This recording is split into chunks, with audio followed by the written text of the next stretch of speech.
Welcome to Talkin' Ball with Scott Theisen and Drew DeArmond. Call into the Neighbors Wealth Management Hotline now, 256-576-4977. That's 256-576-4977. Now, here's Scott and Drew. And with that, we do say welcome into another brand new live edition, Talking Ball, 97.7 ESPN The Zone. Scott Theisen, Drew DeArmond hanging out with you until 9 a.m. on a Monday morning. Welcome in. We are live from Bill Penny Toyota.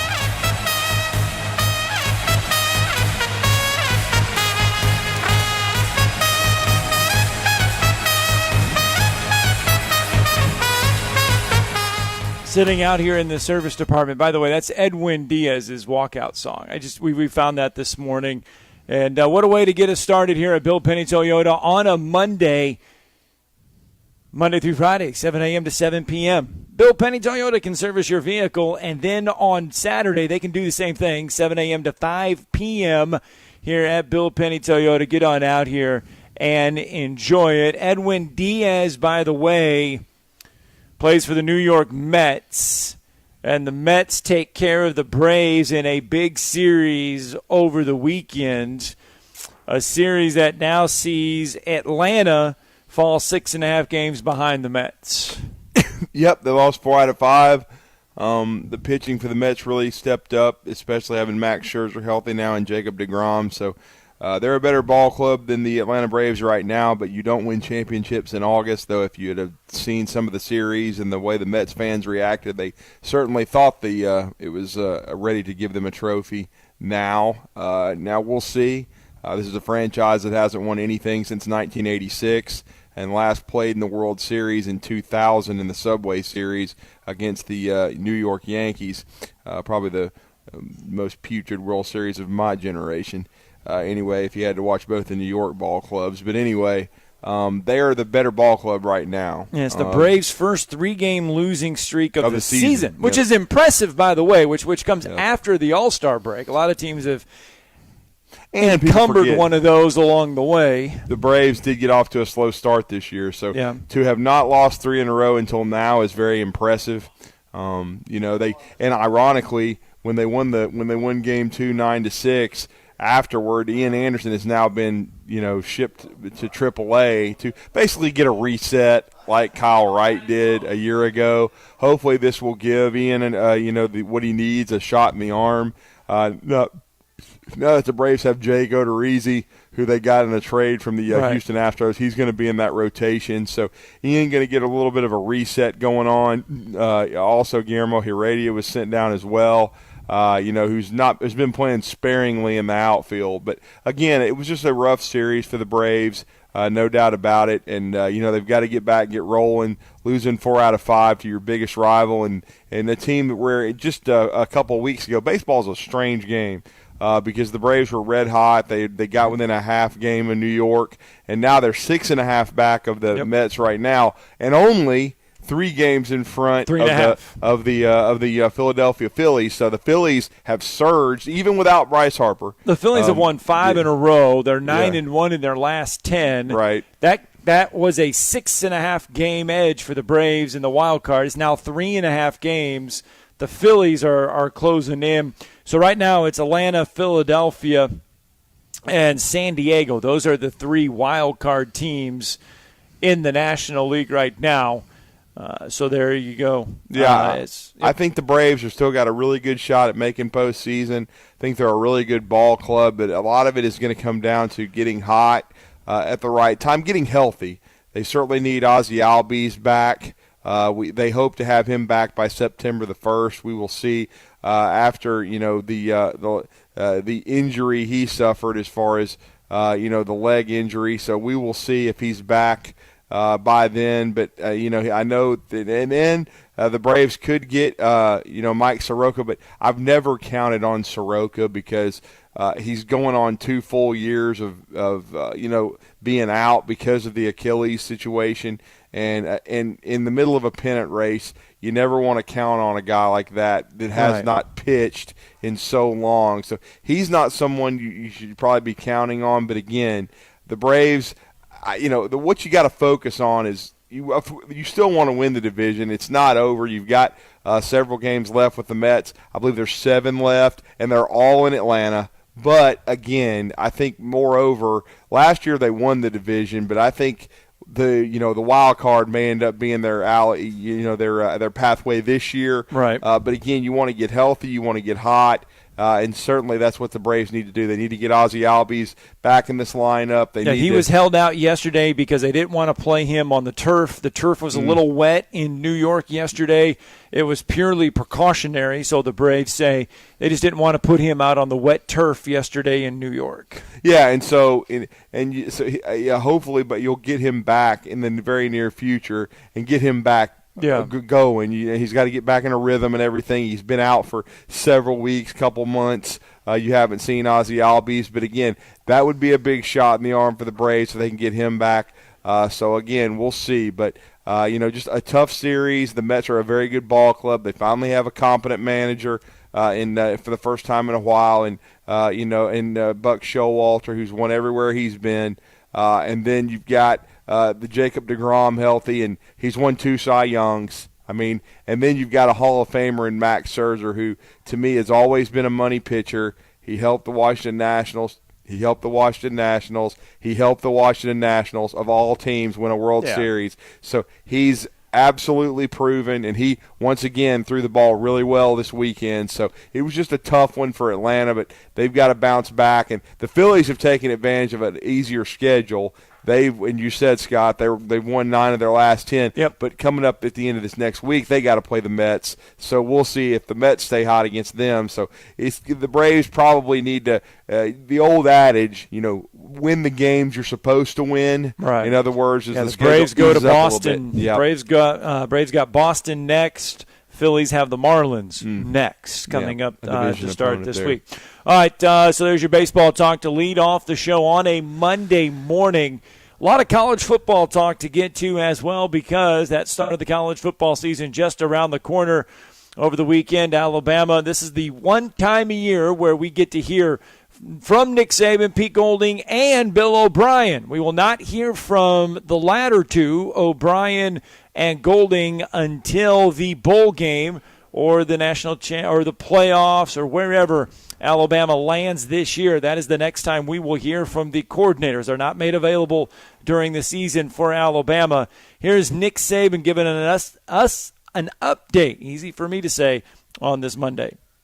Of the season, but even more excited about what you have to do to try to develop a team that can play with consistency, guys that can go out there and give the kind of effort, play with the kind of mental toughness, ability to sustain, execute, do their job together as a unit, and have the kind of team chemistry that promotes the togetherness that you want on the team so that you can be successful. And then the next challenge is can you sustain that?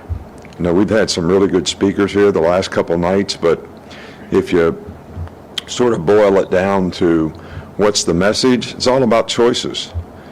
Michael Phelps, spoke last night and talked about your actions speak louder than words. You have a short window to really accomplish things as an athlete, because it's not something that you can do your entire life, at least as football players. So make a commitment to doing things that you need to do on and off the field that's going to help you be successful. But that's also been the message from everybody else. It just comes down to choices and decisions. So the kind of choices and decisions the individuals on our team make is going to make the team what it is. We have some good pieces. It's kind of interesting to me that I see articles every day that you all decided already, what kind of team we're going to have, what the expectations are for the team. I think in some ways this creates a much more difficult challenge to have players, be hungry, try to prove what they can do together as a group. but it is a challenge that, we're willing to deal with, and, hopefully we've got the right kind of leadership on our team to be able to overcome some of that so that we can avoid complacency and stay focused on doing the right things, deal with success if we have success, be able to deal with frustrations if we have failures. And I think how we manage all those things will determine what kind of team we really have. You asked me about injuries the other day. Obviously, Cam Latu is the guy that you asked me about. He has a minor knee injury. He's going to be out a couple weeks. I don't know exactly how long that is. Happened about 10 days ago. So these things usually go day to day. We had Hastings came in with an injury. We fixed. He'll be back shortly probably. Elijah Pritchard tore his pec in the weight room a while back in the summer, so he'll be out for a little while, had a shoulder injury coming in. It was bothering him, and so we decided to fix it, so he'll be out for a little while as well. But Aaron Anderson has a little knee injury, but he'll probably be back in a few weeks as well. So those are kind of all the guys on our team that have issues. 4 of them are freshmen, so we're just kind of trying to get better each and every day and challenge guys to be the best that they can be on a consistent basis. All right, Nick Saban giving us a little bit of an injury update there. Yep, and as we've said on this show, and we've talked about Cam Latu, had a little bit of an injury, and it was a meniscus, and he'll be out for a couple weeks. Now, the original diagnosis and the original word was he might be out till Texas A&M on October the 8th. But it looks like it's going to be – he's been really busting it. B.O.B., Bill O'Brien talked about it in his press conference that since it happened, and you heard Nick Saban say that 10 days ago, he's been in the rehab room every day. In the training room, just diligently working hard. So they're optimistic he'll be back in a couple weeks, Scott. And if that's the case, there is a pretty good chance that he'll be available for Utah State. Now, he could be on a rep count, snap count, whatever. They've already B.O.B., who we'll hear from in a little bit in just a few minutes. Bill O'Brien. Yeah, Bill O'Brien, the offensive coordinator. He did say that Miles Kitzelman, who's the junior college transfer they signed late, Scott, out of Hutchinson Community Colleges, they've been impressed with him so far. Now, it's 3 days, but since he's reported in May and then and then been there for practice for the start of fall camp, that he is looking like someone that can help them. So he's more of an inline blocker. He only had 3 catches, but you remember we had Drew Dallas, his head coach, on, and he really got hurt and only played 3 games. But he looks like someone that can help them. And then, of course, there's always Kendall Randolph, who can put on the number 85 and be an inline blocking tight end to help their numbers there. And Robbie Oots. And he talked about Robbie Oots, sophomore from South Carolina, who's, he said, really improved. So your tight end position right there, probably that's going to be the 3 guys that'll have to step up for Cam Latu as he's been out, or he will be out. And then they have 3 freshmen out of this class that are coming in, the Elijah Browns, the Amari Nyblacks, who I've talked about a little bit. Elijah Brown actually did enroll early at Alabama. They signed Danny Lewis late from Louisiana, but I don't think they're quite ready to put those guys out there yet. Nyblack is a guy that has a lot of talent and is a different style than all the guys we just talked about. He's more of a flex tight end, someone that could make a big play, but he's still got to get used to the speed of the game. And the key, too, is Danny Lewis and Nyblack did not come in the spring. They weren't here. Certainly Elijah Brown was, but he's still a freshman. So it'll be some more experienced options there. And luckily for Alabama, in the wide receiver room, they just mentioned Aaron Anderson, a very explosive freshman. He went through the spring, but he had a meniscus. I think it was a little more serious. He's probably the word on him is for a while. Now, I don't think that's the season, but I think he's going to have to be, he may not be ready for the opener. But luckily Alabama's got, the Jermaine Burtons of the world, also Tyler Harrell, who's been a little nicked up himself, and Ja'Cory Brooks, who missed the spring with a lower leg injury, he's back the sophomore. So they'll have enough options in the wide receiver room for Aaron Anderson to miss some time and should be okay. All right, let's check in with defensive coordinator Pete Golding. It's a new year. I think those guys that are in that room, the DJ Dales, the Will Andersons, the Henry Tohotos, I think they remember the last 15 minutes of football that they played. All right, and it's not how we wanted it to be. And the bottom line, we didn't get it done when we needed to. We couldn't stop the run when we needed to. So I think that's still in the gut. And I think that's, when they come to work every day, we want them to remember that feeling, just like we remember that feeling. And it's going to take, it's going to be up to us, obviously as a unit, us collectively as a team, to prepare the right way so we don't feel that again. All right? Golding also going on to add a little bit of this. I think anytime you're in a leadership role in anything that you do, you've got a responsibility. So I think it's, every day we talk to our kids about making good decisions, right, and that there's consequences for making bad decisions. And I made a very poor decision that affected a lot of other people than just myself. I didn't know it was selfish, and I know it opened up a lot of emotions for a lot of people because people can be affected by making that decision. And I was wrong, and I got to suffer the consequences for it. And I've done a lot of things in my life, obviously, to adjust what I did, right, to become a better person for it, whether being a father, a husband, and a coach. And I think the biggest thing for me, obviously, is like I told the team. I met with them that next day. I was like, look, man, I can tell you anything I want. I got to show you, right? And so to provide that leadership and get the trust back from the team and made a mistake and learn from it and move on.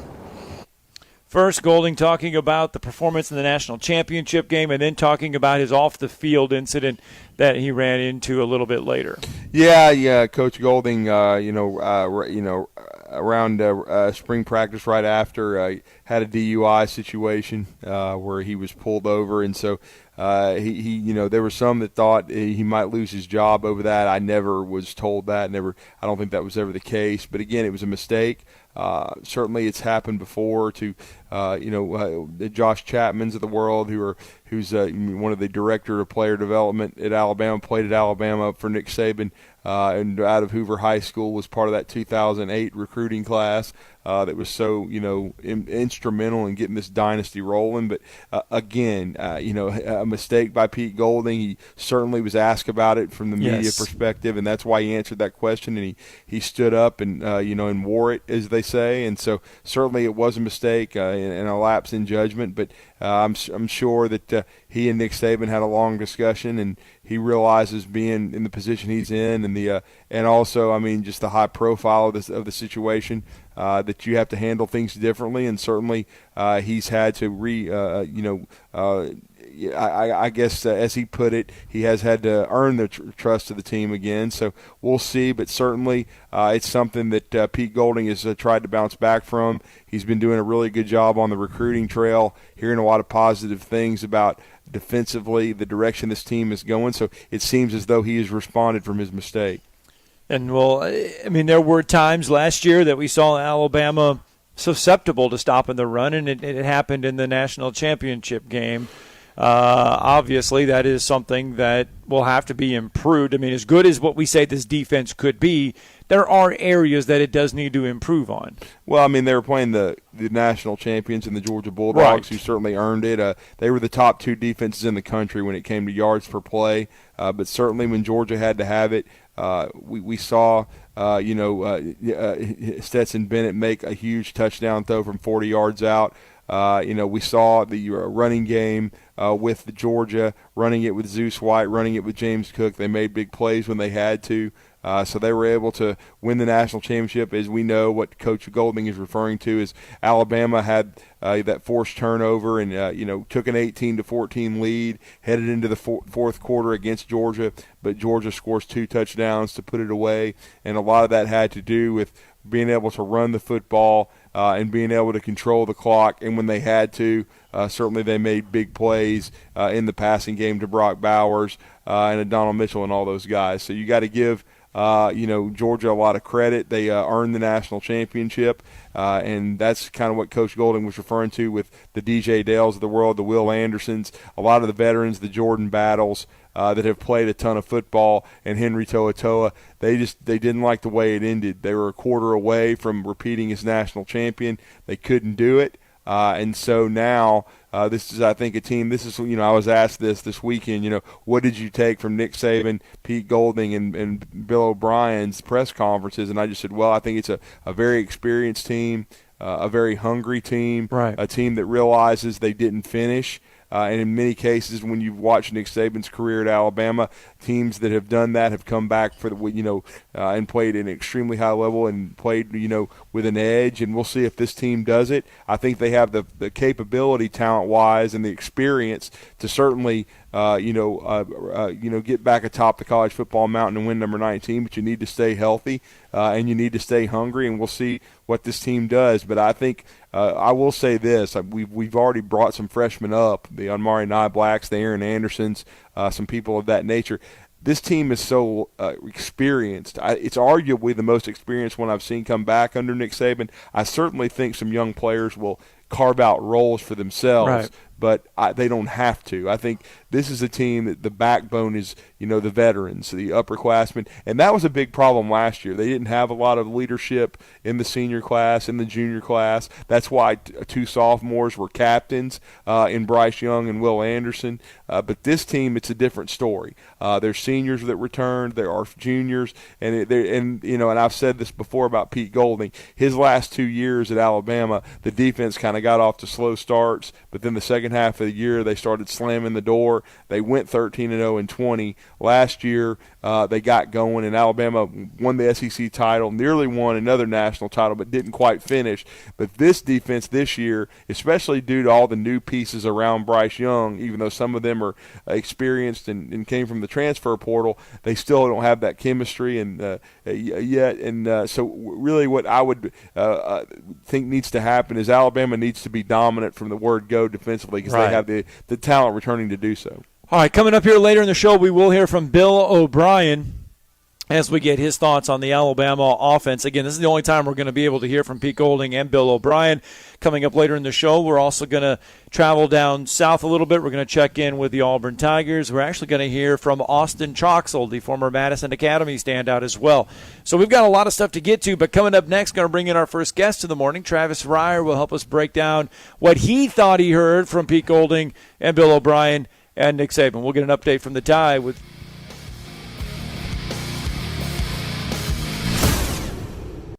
You're listening to Talkin' Ball on 97.7 ESPN, The Zone. Good morning. That accident on Pulaski Pike at Prosperity Way should be clearing.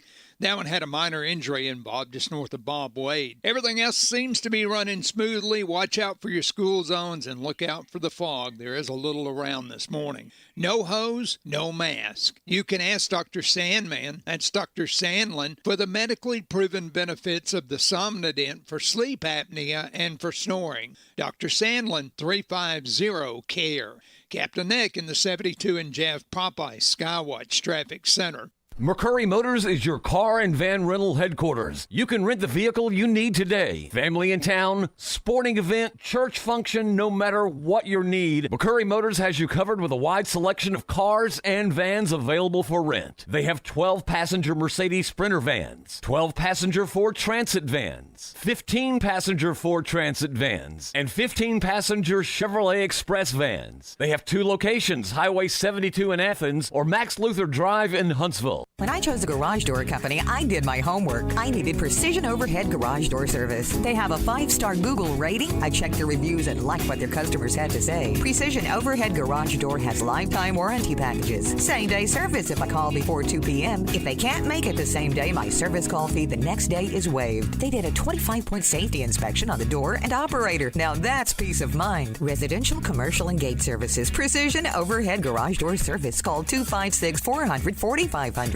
T-minus 3, 2, 1, blast off. Flash Band the Nation, ignite the fun, let's rock it. The Trash Pandas are back and better than ever. Single game tickets for the 2022 Trash Pandas season are on sale now. This season's promotions include all new giveaway items, specialty jerseys, holiday games, and fireworks all season long. Reserve your seat now while you still can at trashpandasbaseball.com. Let's rock it.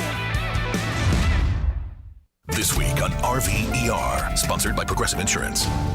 That new doctor is drop dead gorgeous. Oh, please, he's just another RV League educated surgeon with good hair. No, he's different. Nurses, we got a Class C motorhome with a detached driver's side mirror. Meet me in the OR.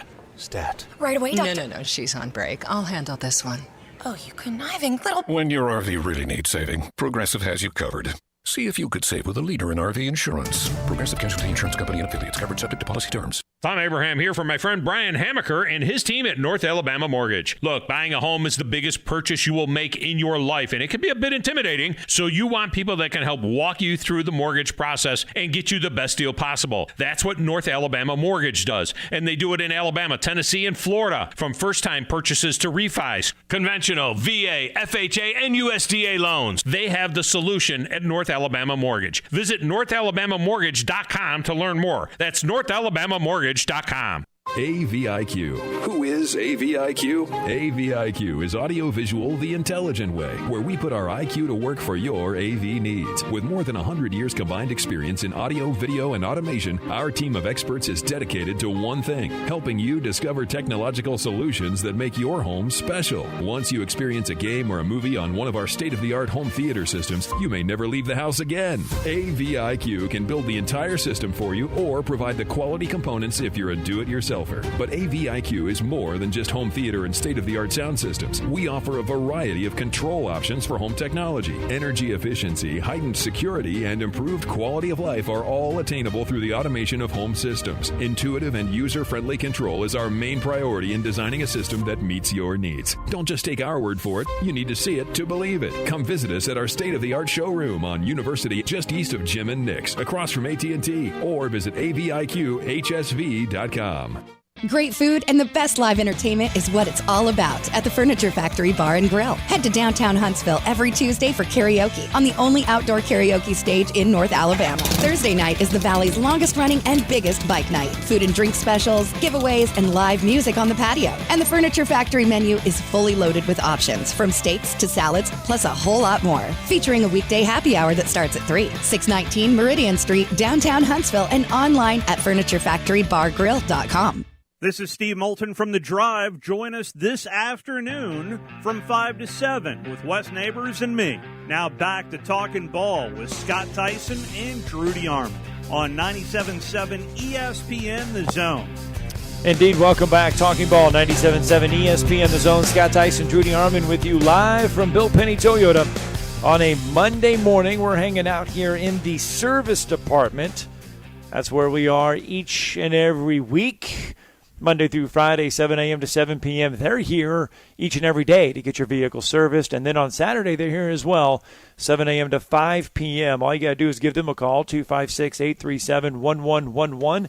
They can take care of all your vehicle service needs here at Bill Penny Toyota. And taking care of our football needs, we heard from Nick Saban a little bit on the injuries. We heard from Pete Golding on the defense. We'll hear from Bill O'Brien a little bit later. But let's break that all down. Yeah, let's break it all down. And what Media Day means for us is the start of a new football season. And this gentleman has been, a part of this show really since its inception. We talk to him on Mondays. He does a great job, and he has since 2003 as the senior analyst for BamaOnline.com, part of 24/7 Sports. Does a great job with the daily Bama Online podcast, and also his good friend, but now with the Tuscaloosa News, back covering the beat, Chase Goodbread, Talkin' Tide, and then our good friend Brent Beard, SEC second helping, and that's, of course, Travis Reier, and he's with us on the Neighbors Wealth Management Hotline. Travis, I hope you have a great summer. Welcome back to Huntsville with Drew and Scott. How are you? Glad to be back. Hope you guys are doing well. We are doing well, absolutely, and you do a great job of analyzing what Nick Saban said and what we think it means. And we heard from the two coordinators, as we do once a year before the season, your biggest takeaways from what we heard at Media Day yesterday from Alabama. Well, I think there were a myriad of things, and it's always fascinating when we do get to hear from the coordinators, almost like right. Puxatawny Phil, when he comes out and checks to see if he sees a shadow, and then we don't see him for maybe another year. But no, those guys I thought were interesting, and I thought Nick, the injury outline that he gave us, was pretty interesting. I think in the big picture of things, it wasn't all that concerning because you're talking about a lot of young guys, and perhaps more so than anything, some of the issues that accompanied some of the freshmen health-wise to Tuscaloosa. So he cleaned up a lot of that for us, and still a team that very early on in the developmental stages, but also a team that returns so much in the way of production, really on both sides of the ball, and still a team that has questions that need answers, maybe more so from a depth perspective in a lot of ways. And that's where I thought Pete Golding's comments were interesting in the way of competition on the defensive side of the ball at corner, and Eli Ricks entering that mix to go along with Kyrie Jackson and Kool-Aid McKinstry, and I think you got to include Terry and Arnold in that mix as well. So it's a healthy competition at corner. I think you took some of that from Pete's comments about the inside linebacker position opposite Henry To'oTo'o with Deontay Lawson, a very promising young player, to go along with a veteran in Jalen Moody. And, I just thought Bill O'Brien, also interesting in a lot of ways and what he had to say. And kind of figured the comments about Bryce would be what they were. But offensive tackle, the offensive line, trying to sort through the tackle competition there with Tyler Steen joining that mix. And, Elijah Pritchett, the freshman, apparently not a part of that right now due to the torn pectoral muscle. But, again, just a lot of interesting comments. It's kind of a sensory overload situation because you get so much in about a 45 to 50-minute span with the coordinators making their annual appearances that it takes a little time to sort of sort through it all. Yeah, it does. If you listen to Pete Golding, Alabama fans always like to say, that they lose that national championship game, they're just going to come back next year and they're going to be even more focused and watch out for this Alabama team. They're going to be hungry. If you listen to Pete Golding, you get a sense that loss to Georgia, the way that the defense performed, kind of sticking in their craw a little bit. Yeah, you get the sense that no one in that building is allowing anyone to forget about the fact that, this team or that team came up about 8 or 9 minutes short, really, when you think about that championship game and the opportunities that Alabama still had there down the stretch against Georgia, even with the injuries, with an emphasis on the offensive side of the ball. So, they've been pretty good in situations where they've come off of, 2-loss, multiple-loss type seasons. They've won 4 national championships in the season that followed in those type of scenarios. So there's a lot of things to point toward this being one of those kind of teams at Alabama, but again, it's not one without questions. Now, the luxury they have is that it seems like at those areas where they do have questions, they have plenty of talented options from which to choose, and in some cases, even some guys that are experienced. I'd say maybe offensive tackle not as much, but just about every other area of the team, they're in good stead. Yeah, they are. Travis, I thought it was interesting, though, is some things that Bill O'Brien said about the tight end spot, because we had been hearing through the grapevine that Cam Latu had an injury, and it looks like he'll be out a couple of weeks. But he spoke glowingly of Robbie Oots and then also Miles Kitselman. So I think we all know Kendall Randolph can switch jersey numbers and be 85 and be an inline blocking tight end. But sounds like early on Kitselman has impressed them with his toughness, and then also Robbie Oots improving.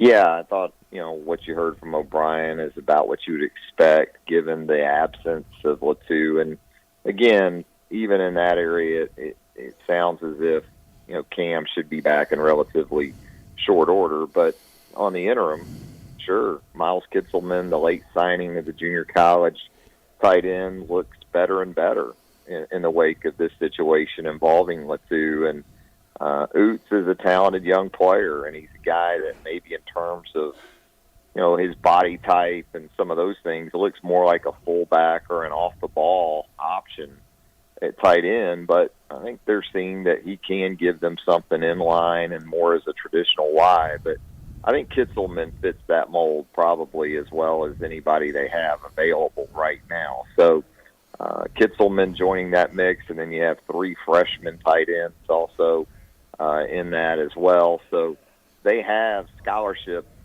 options right now. They just don't have much in the way of Power 5 experience once you get beyond Latu. Bill O'Brien kind of saying that Jermaine Burton, kind of alluding to us that Jermaine Burton been one of the most consistent weapons on that wide receiver position, looking like he will step up and be wide receiver 1. Yeah, it's more and more looking like he's the foundation block on which that rotation will be rebuilt, I guess you could say, with the departures of Mechie and Jamison Williams. But, Tyler Harrell apparently, as Nick Saban told us yesterday, kind of in and out, not really full go, maybe in every aspect of workouts to this point. So they want to see more of that, I'm sure, from him with his ability to really stretch defenses vertically and produce explosive plays. But I think top to bottom as a rotation, they might have more options than they had a year ago. Now, understanding John Mechie was very much an established piece of that rotation. But there were questions about Jamison Williams this time a year ago. There was more of a encouraging buzz going into fall camp than there has been with Harrell, and I think maybe we're learning why some of that is what it is to this point with Tyler. But there's still time for Tyler Harrell to be that sort of impactful player. And I talk about the rotational depth. I think you just look at the slot, and again, you're still trying to get some guys up to speed there. But JoJo Earl is back, and then Christian Leary after a freshman season, and then Aaron Anderson, we learned yesterday, not available right now, but a guy that certainly in time you expect to impact there. And then you've added a couple other freshmen as summer enrollees. So that's just in the slot. And then on the outside with Burton and Harrell, and good to see Ja'Cory Brooks out there after we didn't see him in the spring, and Trayshawn Holden, an experienced option at this point. So, you've got some guys both inside and outside that you can complement and begin to build with Jermaine Burton. But as much as anything, you got a quarterback that can lift all boats in Bryce Young. But as we saw in the national championship game, these receivers have to get their level of play up to where it meets with what the opportunities are that Bryce will give them on a down-by-down basis. And then, of course, we heard from Pete Golding. You had to use the dump button a couple times, at least you're on the radio. But anyway, Pete was in midseason form already. It's a very experienced team, Travis, are on that side of the ball, very experienced group. Probably the most experience I can remember coming back in a long time, just on all 3 levels. Certainly I think there's freshmen like a Jaheim Otis who got mentioned from Pete Golding, and also even he didn't mention him, but a Curtis Perry later on that I think could create roles for themselves. But the key word for me with this defense is experience, and I guess the one thing we got to watch, you mentioned it already, the cornerback competition, and then on a smaller scale, Jalen Moody and Deontay Lawson at will. Yeah, I think as you said, there's good competition at those positions, both in terms of experienced, older type guys, and then some young guys that can push in that rotation as well, like a Terrion Arnold at corner, and like a Deontay Lawson, and even Jihad Campbell as a true freshman, perhaps at inside linebacker. So you kind of pull for the veterans in a lot of these cases, especially those like a Kendall Randolph at tackle or a Jalen Moody at inside linebacker. But we know the reality, and that's that the best of the best are going to get on the field. So, there's good situations.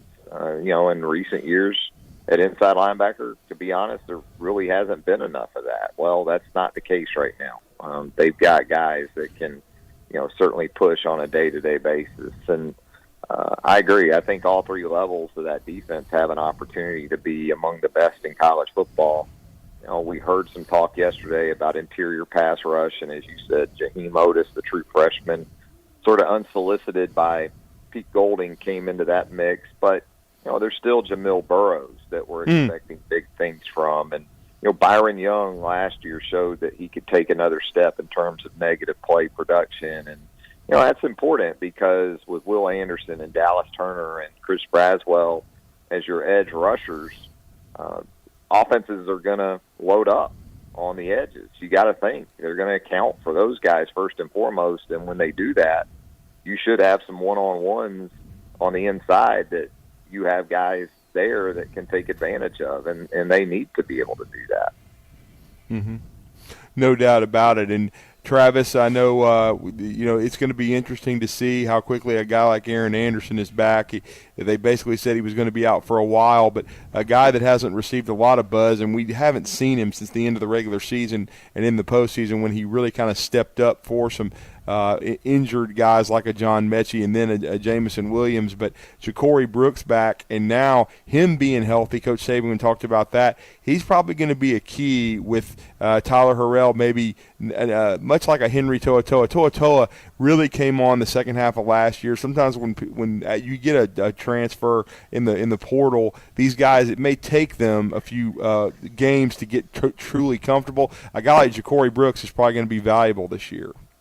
Yeah, I could see that, and he has all the physical attributes, as we saw down the stretch of the 2021 season, to be that guy. Obviously needed to add some more polish, and that was as much the concern about him not being available in the spring as much as anything else. That was a stretch of 15 practice where you certainly would have liked to have gotten him, some more of the fundamental work at the receiver position with Holman Wiggins that, he certainly could have used. But there's no question in terms of size and skill set, he can absolutely be, in the top two in that rotation along with Jermaine Burton if that's what they need to do. And, ultimately if Harrell can just give you the threat of that vertical presence, that's going to help the offense in both the passing game and the run game, because you're going to have to account for that or he's going to make you pay. But certainly you would love to see Brooks continue to take another step. And,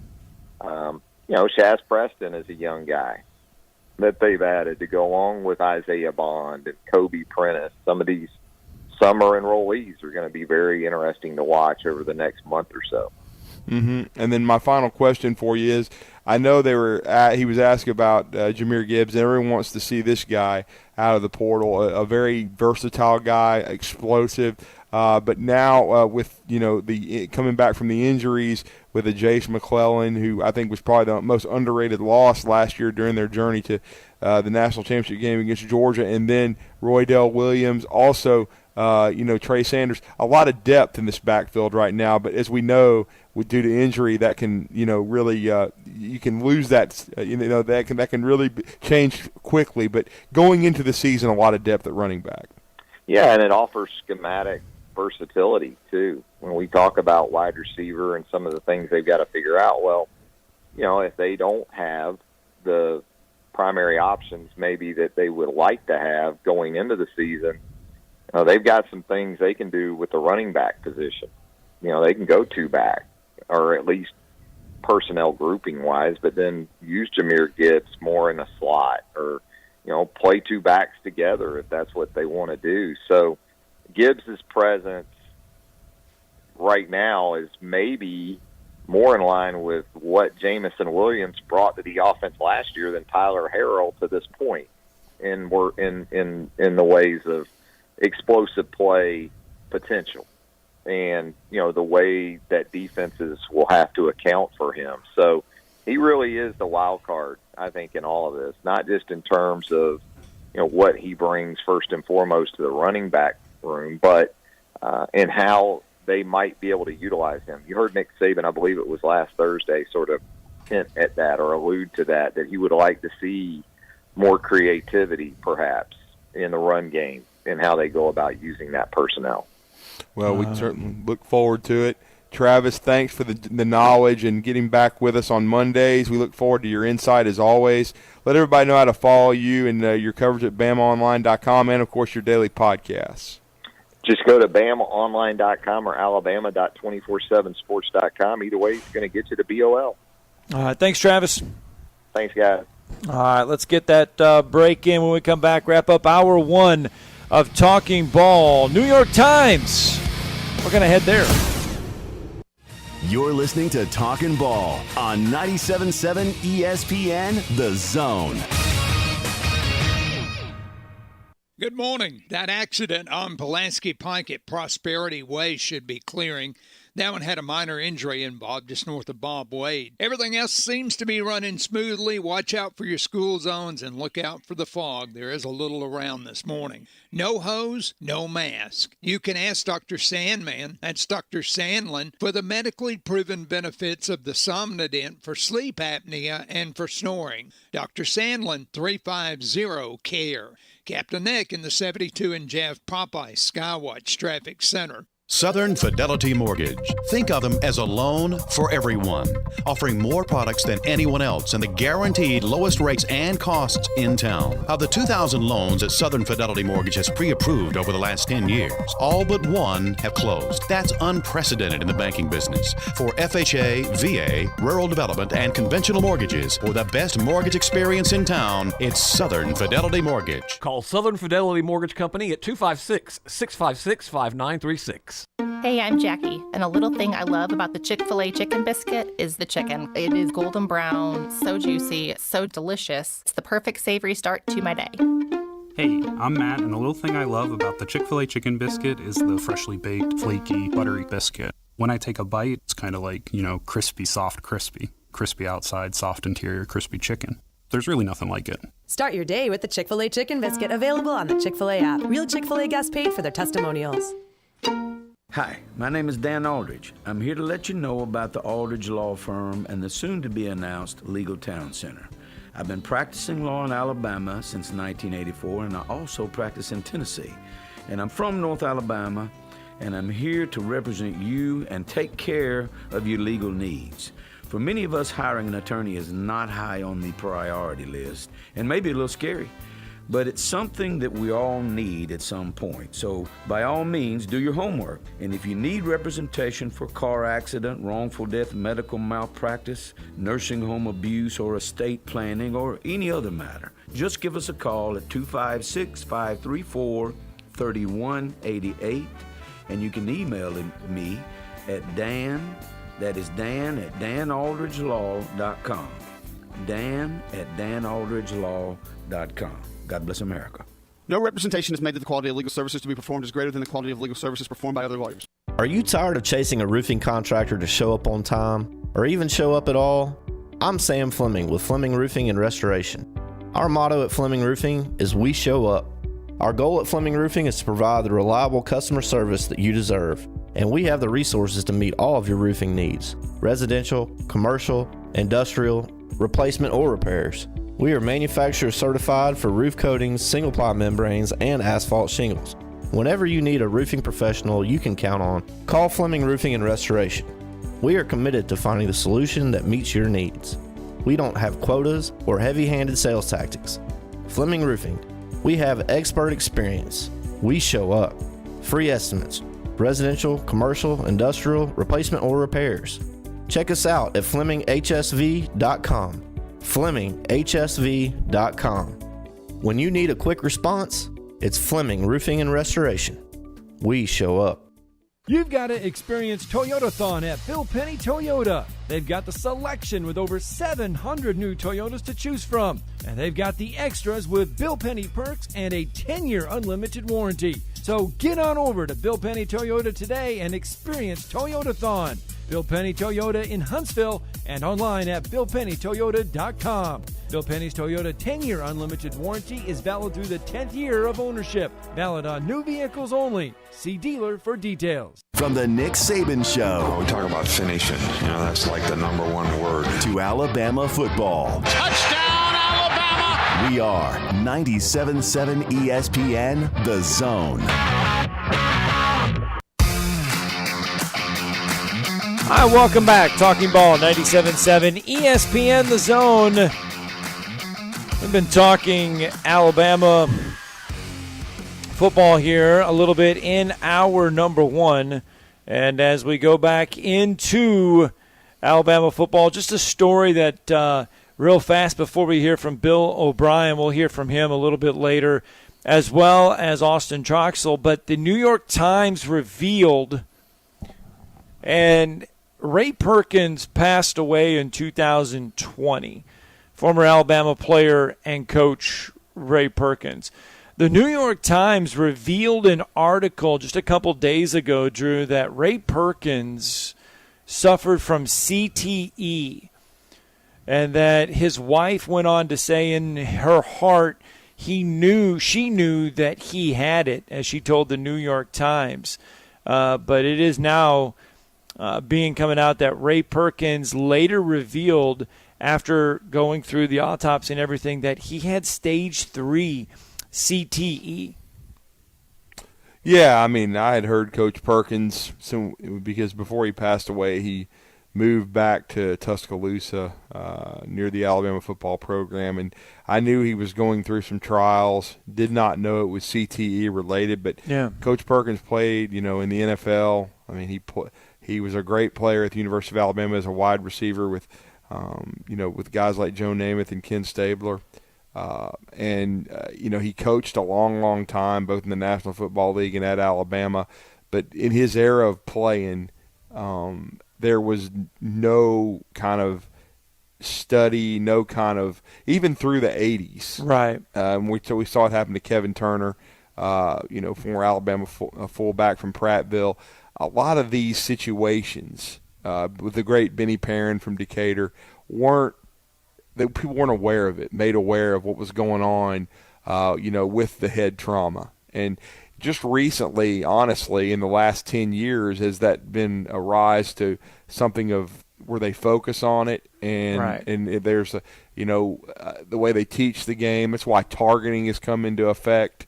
Why the they safety don't want aspect of the game has changed so much in the last year. Yeah, player safety. Every year they do something. Yeah, a part of it. I mean, I'll never forget. And I don't know I hope he never has these kind of issues, but he was known as one of the biggest hitters in the NFL. I'll never forget he made the front of Sports Illustrated one time with his nose. He used to always bust his nose, and it was Chuck Cecil. Yes. His nose would always be bleeding, the bridge of his nose, because he was a guy that hit like that. Well, think of a guy like Rodney Harrison hit really hard. Yeah, he did, no doubt about it. But those guys that were the most physical, that really threw their bodies around. Coach Perkins, he wasn't a defensive player. He played offense, but obviously those took their toll over the years. And so it was very sad to hear that that's ultimately what shortened the life of Ray Perkins. But we did lose him back in 2020, and it's just. But I will say this: with the Mike Websters of the world, with the Pittsburgh Steelers. Their quality of life wasn't, what it needed to be after they got through playing. But hopefully something good will come out of that, and that is what you talked about, Scott, player safety. All right, let's listen to Bill O'Brien a little bit as well. Excited to be here going into my second season. This has proven to be, a very special place to coach. Obviously the coaching staff led by Coach Saban, the players here, the support staff, everything is top notch. So it's really been a great experience for me over the last year and a half. Offensively, obviously we have a lot to replace from last year. When you think about the guys that aren't here anymore, that are, some of those guys are on to the NFL. But obviously with Bryce back, that is a very good thing. We have an excellent quarterback. But when you lose guys like Evan Neal and you lose guys like Jamison Williams and John Mechie, you have to find out who can replace those guys. And it's very early in camp, and we're finding that out. On a side note, but a very important note, I just want to talk about John Mechie real quick. John Mechie is a very special guy in this program. Coach Saban, myself, Coach Wiggins, we've all heard and reached out to John, and we've heard from John. And John is a very positive guy. And our thoughts and prayers are with John as he deals with what he's dealing with. Great football player, but an even better person.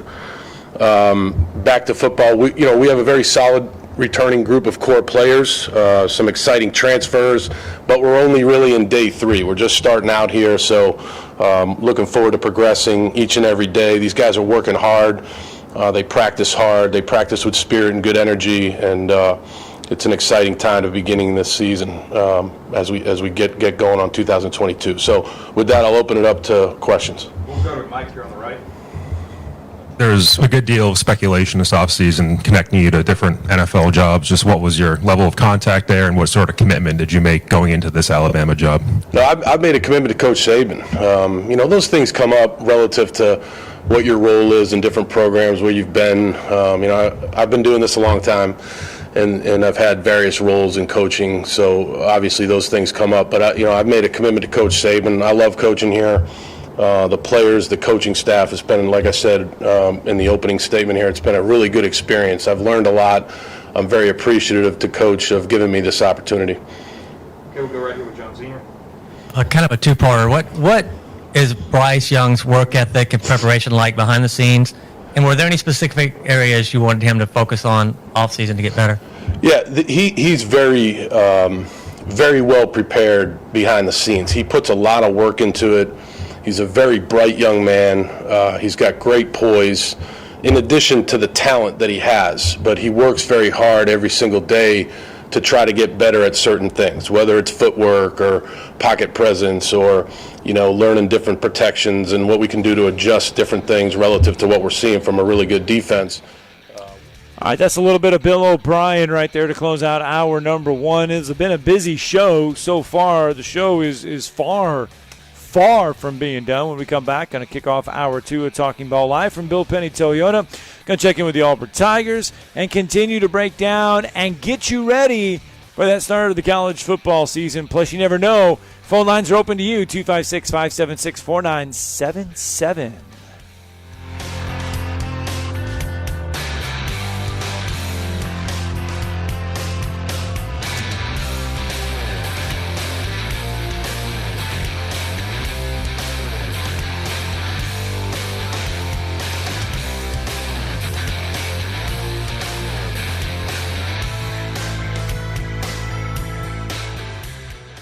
If you're ready to lower your utility bills, it's time to call Eagle Insulation. Eagle can handle it all. Attic re-insulation, insulation removal, wall insulation, and new construction insulation, commercial and residential. Our primary goal is to save you money, and lots of it. Typical clients realize their return on investment within 3 to 6 months. That means the re-insulation actually pays for itself and then some. See if we can help you. Contact Eagle Insulation today, 256-755-1556, or log on insulatewitheagle.com. This is Wes Neighbors talking to Chris Haygood of Bob Wallace Appliance. Chris, what sets you apart from other appliance dealerships? Wes, these appliances are going into the most used room in your house, your kitchen. The way we have these appliances displayed, it's easy for you to visualize how they'll look in your home. Wes, what sets us apart is the people. They're well trained. In fact, they live and breathe these appliances.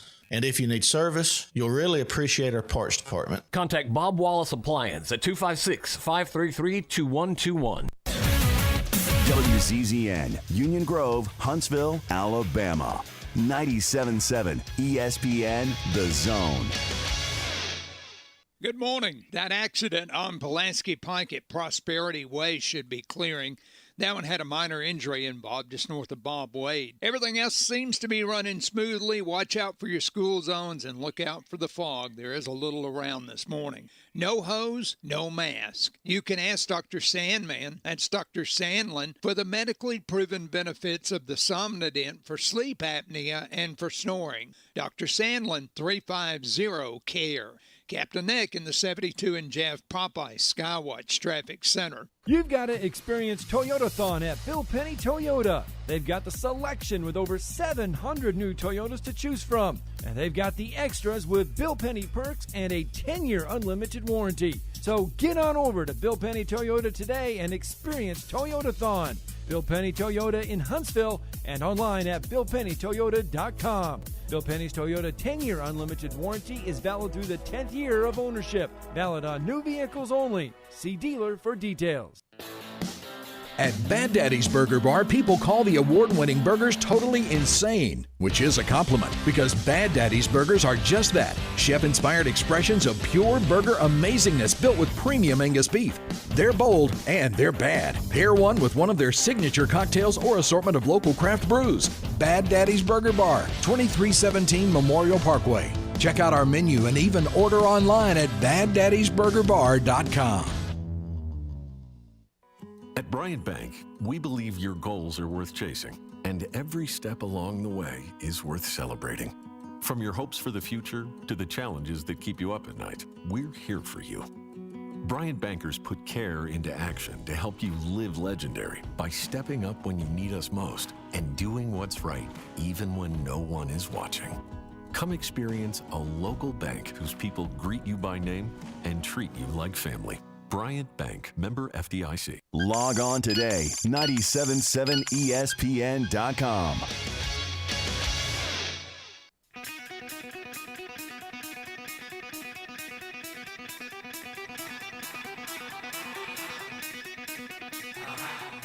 Welcome to Talkin' Ball with Scott Tyson and Drew DeArmond. Call into the Neighbors Wealth Management Hotline now, 256-576-4977. That's 256-576-4977. Now, here's Scott and Drew. It is. With that, we say welcome into Hour 2 of Talking Ball, 97.7 ESPN The Zone. We're live this morning from Bill Penny Toyota, sitting out here in the service department Monday through Friday, 7 a.m. to 7 p.m. They can handle your vehicle's needs. And then on Saturday, 7 a.m. to 5 p.m. All you got to do is cruise on out here to Bill Penny Toyota and let them take care of your vehicle. And we've heard a lot from Alabama in hour number 1. Hour number 2, we get you underway. Let me see if I can find it here. Austin Troxell, the former Madison Academy standout, who is now part of that Auburn offensive line, still part of that Auburn offensive line. And you want to talk about someone that has battled through adversity, injuries, adversity. Austin Troxell is first and foremost someone that comes to mind. Yeah, he's overcome 3 ACL injuries. He came back to be a super senior in his 6th season at Auburn. Should start at one of the offensive tackle positions, no question about it. If Killian Zaire is back from his injuries and healthy, right, I think that ideally Austin will be that right tackle, and it's really the place I always projected him to be when he came out of Madison Academy. One of the finest young men I've ever had a chance to cover. His mother and father are A1 class people. Trox is married now, but decided to come back to Auburn and hopefully finish his year strong. Just be healthy.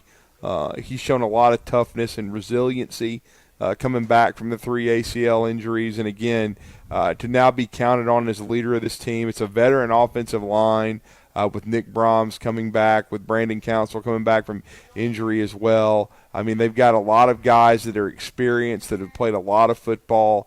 And I think potentially this Auburn O-line is kind of flying under the radar, but I think they could end up being a pretty good squad. And certainly Nick Brahms, Austin Troxell, Brandon Council, guys like that they've counted on, that have been, stalwarts on that line for multiple seasons. They need to stay healthy and, be at the forefront for Tank Bigsby to have the kind of year he's had, and then for, potentially a Zach Calzada to have a good year along, at the behind center at the quarterback position, should he win that job and beat out TJ Finley as we're anticipating. Here is a little bit of the former Madison Academy standout Austin Troxell visiting with the Auburn media.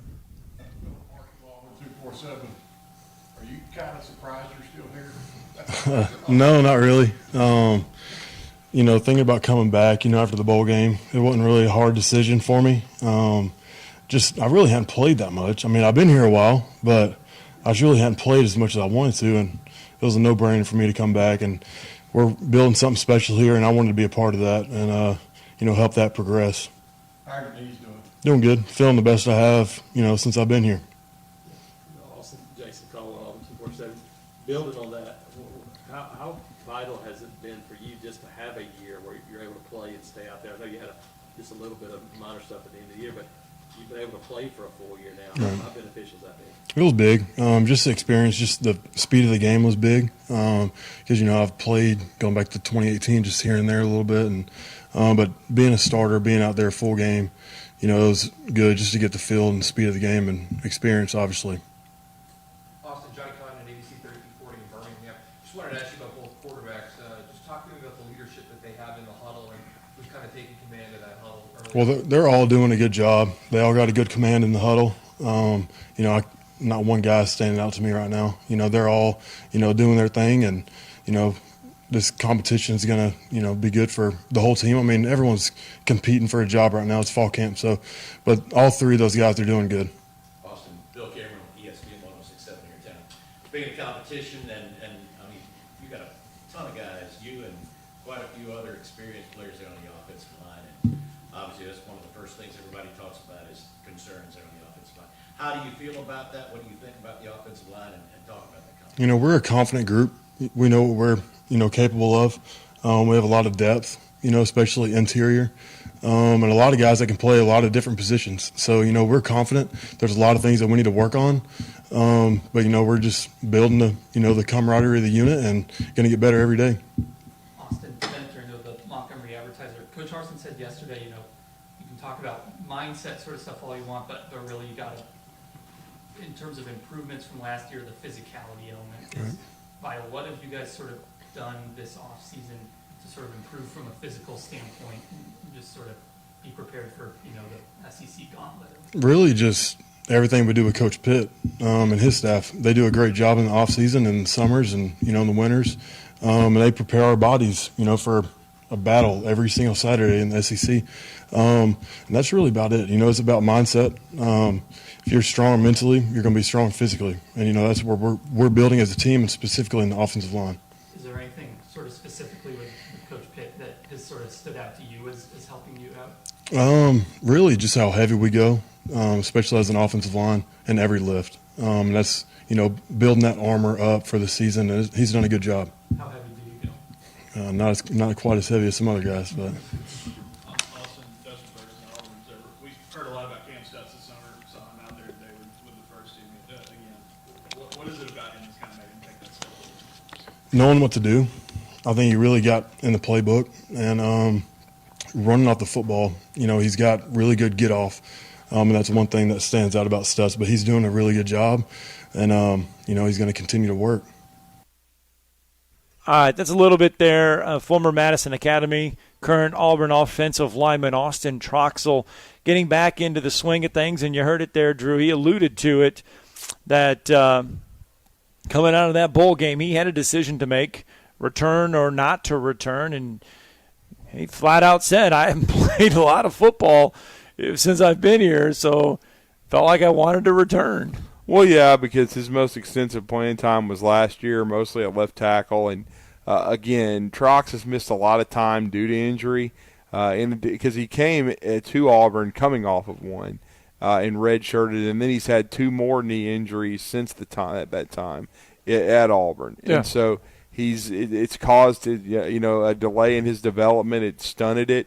And so he's taken him a while to get comfortable and get healthy. I always felt like when he was coming out of Madison Academy, even this is before the knee injuries, that he would redshirt his freshman year and then apprentice, and then I thought would have a chance to be a 3-year starter at offensive tackle for Auburn. I thought he at maybe the right tackle spot. I really thought he had that kind of potential, but the knee injuries, really set him back. But it's to his credit that he worked to get back to where he is.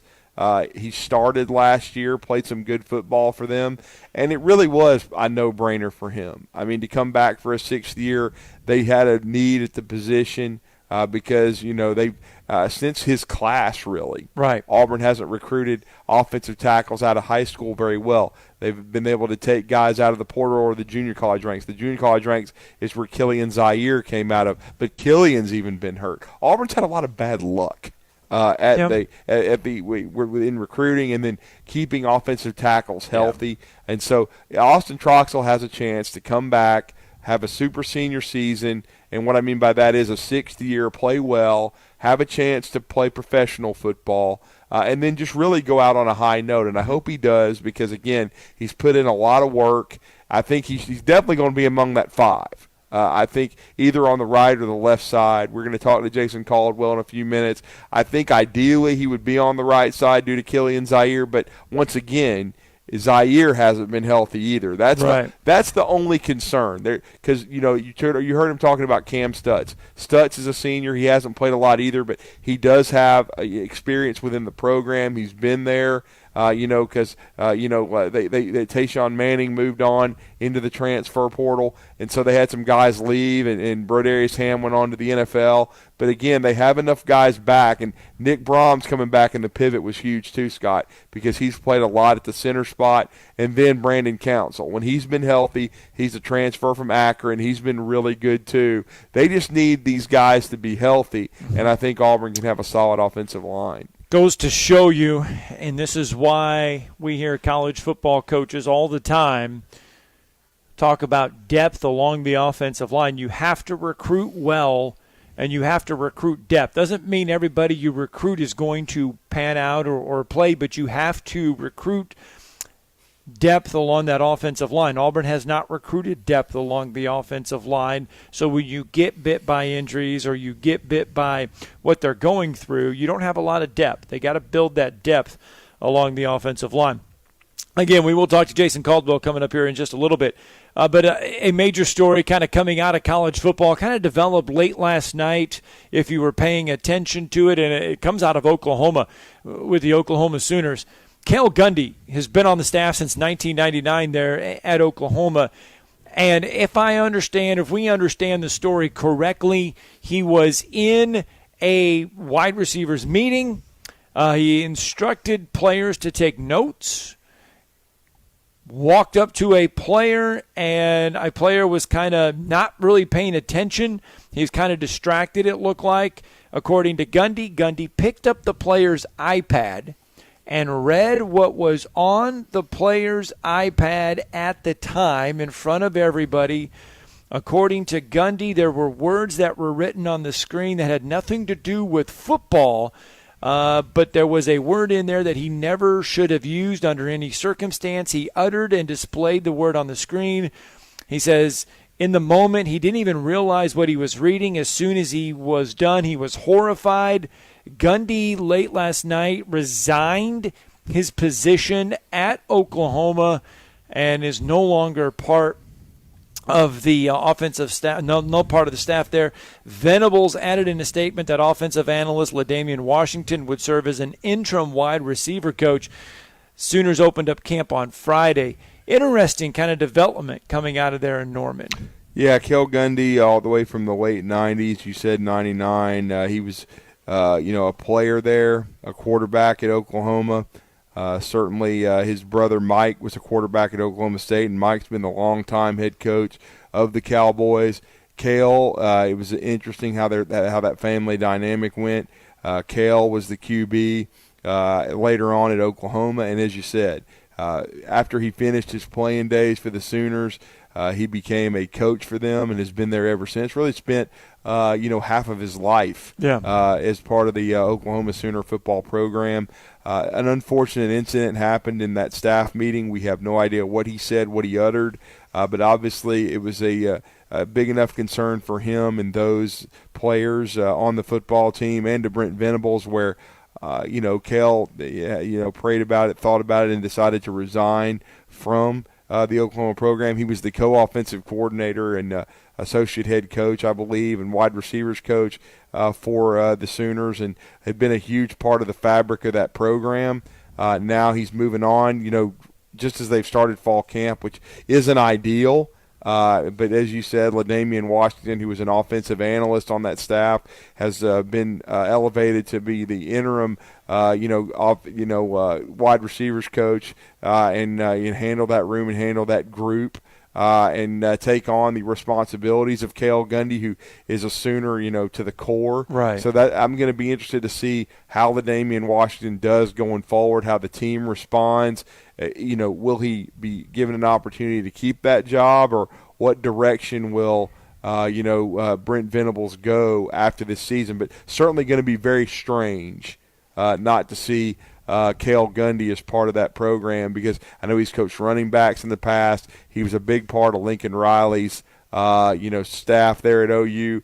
Chose not to go to USC, and that's not surprising. Again, when you have to look at the family dynamic and the history in the state of Oklahoma, and especially Cale's love and affinity for the Sooners, having been there for so long. And I mean, he worked for Bob Stoops. He also worked with Brent Venables. They had a previous relationship. Now he's moved on, and you just hate to see that incident happened, and Cale Gundy's moving on. All right, 256-576-4977. That is the number to the Neighbors Wealth Management Hotline. If you want to get in on the show this morning, you still can. Jason Caldwell coming up here in just a little bit as we continue our Monday show live from Bill Penny Toyota, sitting out here in the service department. They're open Monday through Friday, 7 a.m. to 7 p.m. And then on Saturday, they are open 7 a.m. to 5 p.m. If you need your vehicle service, come on out here to Bill Penny Toyota, and you can get that serviced. We've been talking hour one. We talked a lot of Alabama football, as we heard from Pete Golding, Bill O'Brien, and Nick Saban. We've heard from Austin Troxell, the Auburn Tigers, on the practice field as well. And this past Saturday and Sunday, believe it or not, coming out of that Saturday and Sunday, that was the last weekend. Now, I know it is exhibition football, but this past Saturday and Sunday, this was the last Saturday and Sunday that we will not have football until February. So every weekend from here on out, we will have some sort of football on. We got NFL preseason football. I know that just gets your motor turning. That gets your motor turning right there. Mm-hmm. And then in 2 weeks, we will actually have high school football coming up as well. That'll actually get underway. Actually, next weekend, not even 2 weeks. Yeah, well, 2 weeks. A week from Friday, we actually get high school football for real. We get jamborees coming up this Friday, but next Thursday, actually Thursday, is when everybody gets a kickoff for high school football season. So it's all here. This was your last weekend, This was the weekend to get married. This past weekend was the weekend to get married, because after that, it's football all the time. Yeah, I've never understood fall weddings. I know it's cooler and everything, but if you're a football person, what the hell are you doing? I mean, and that's why I say all that. And a couple years ago, it's nearly been 2 years. My brother got married during football season. What was he thinking? I don't know. Did you tell him that? I thought it. I didn't really say anything. I mean, at the time I was involved in the wedding, and so certainly you don't want to rock the boat. But and it's ironic. I got to watch Alabama beat the hell out of Dirt Neck that day. They got married on the Saturday when Texas A&M came to Tuscaloosa and lost by 28 points. Yeah. And then still claimed that they should have gone to the playoff, which I find a joke. But, I mean, as much as I respect Owen Buchanan, that was our first look at Haynes King, though, right? In a backup role? Yeah, in a backup role where he threw balloon-type passes that didn't impress me at all. So we'll see how good he really is. I mean, certainly he's definitely, you could tell he was athletic and he could move. Right. But the arm talent, left much to be desired. Now, we'll see. I still kind of favor Max Johnson.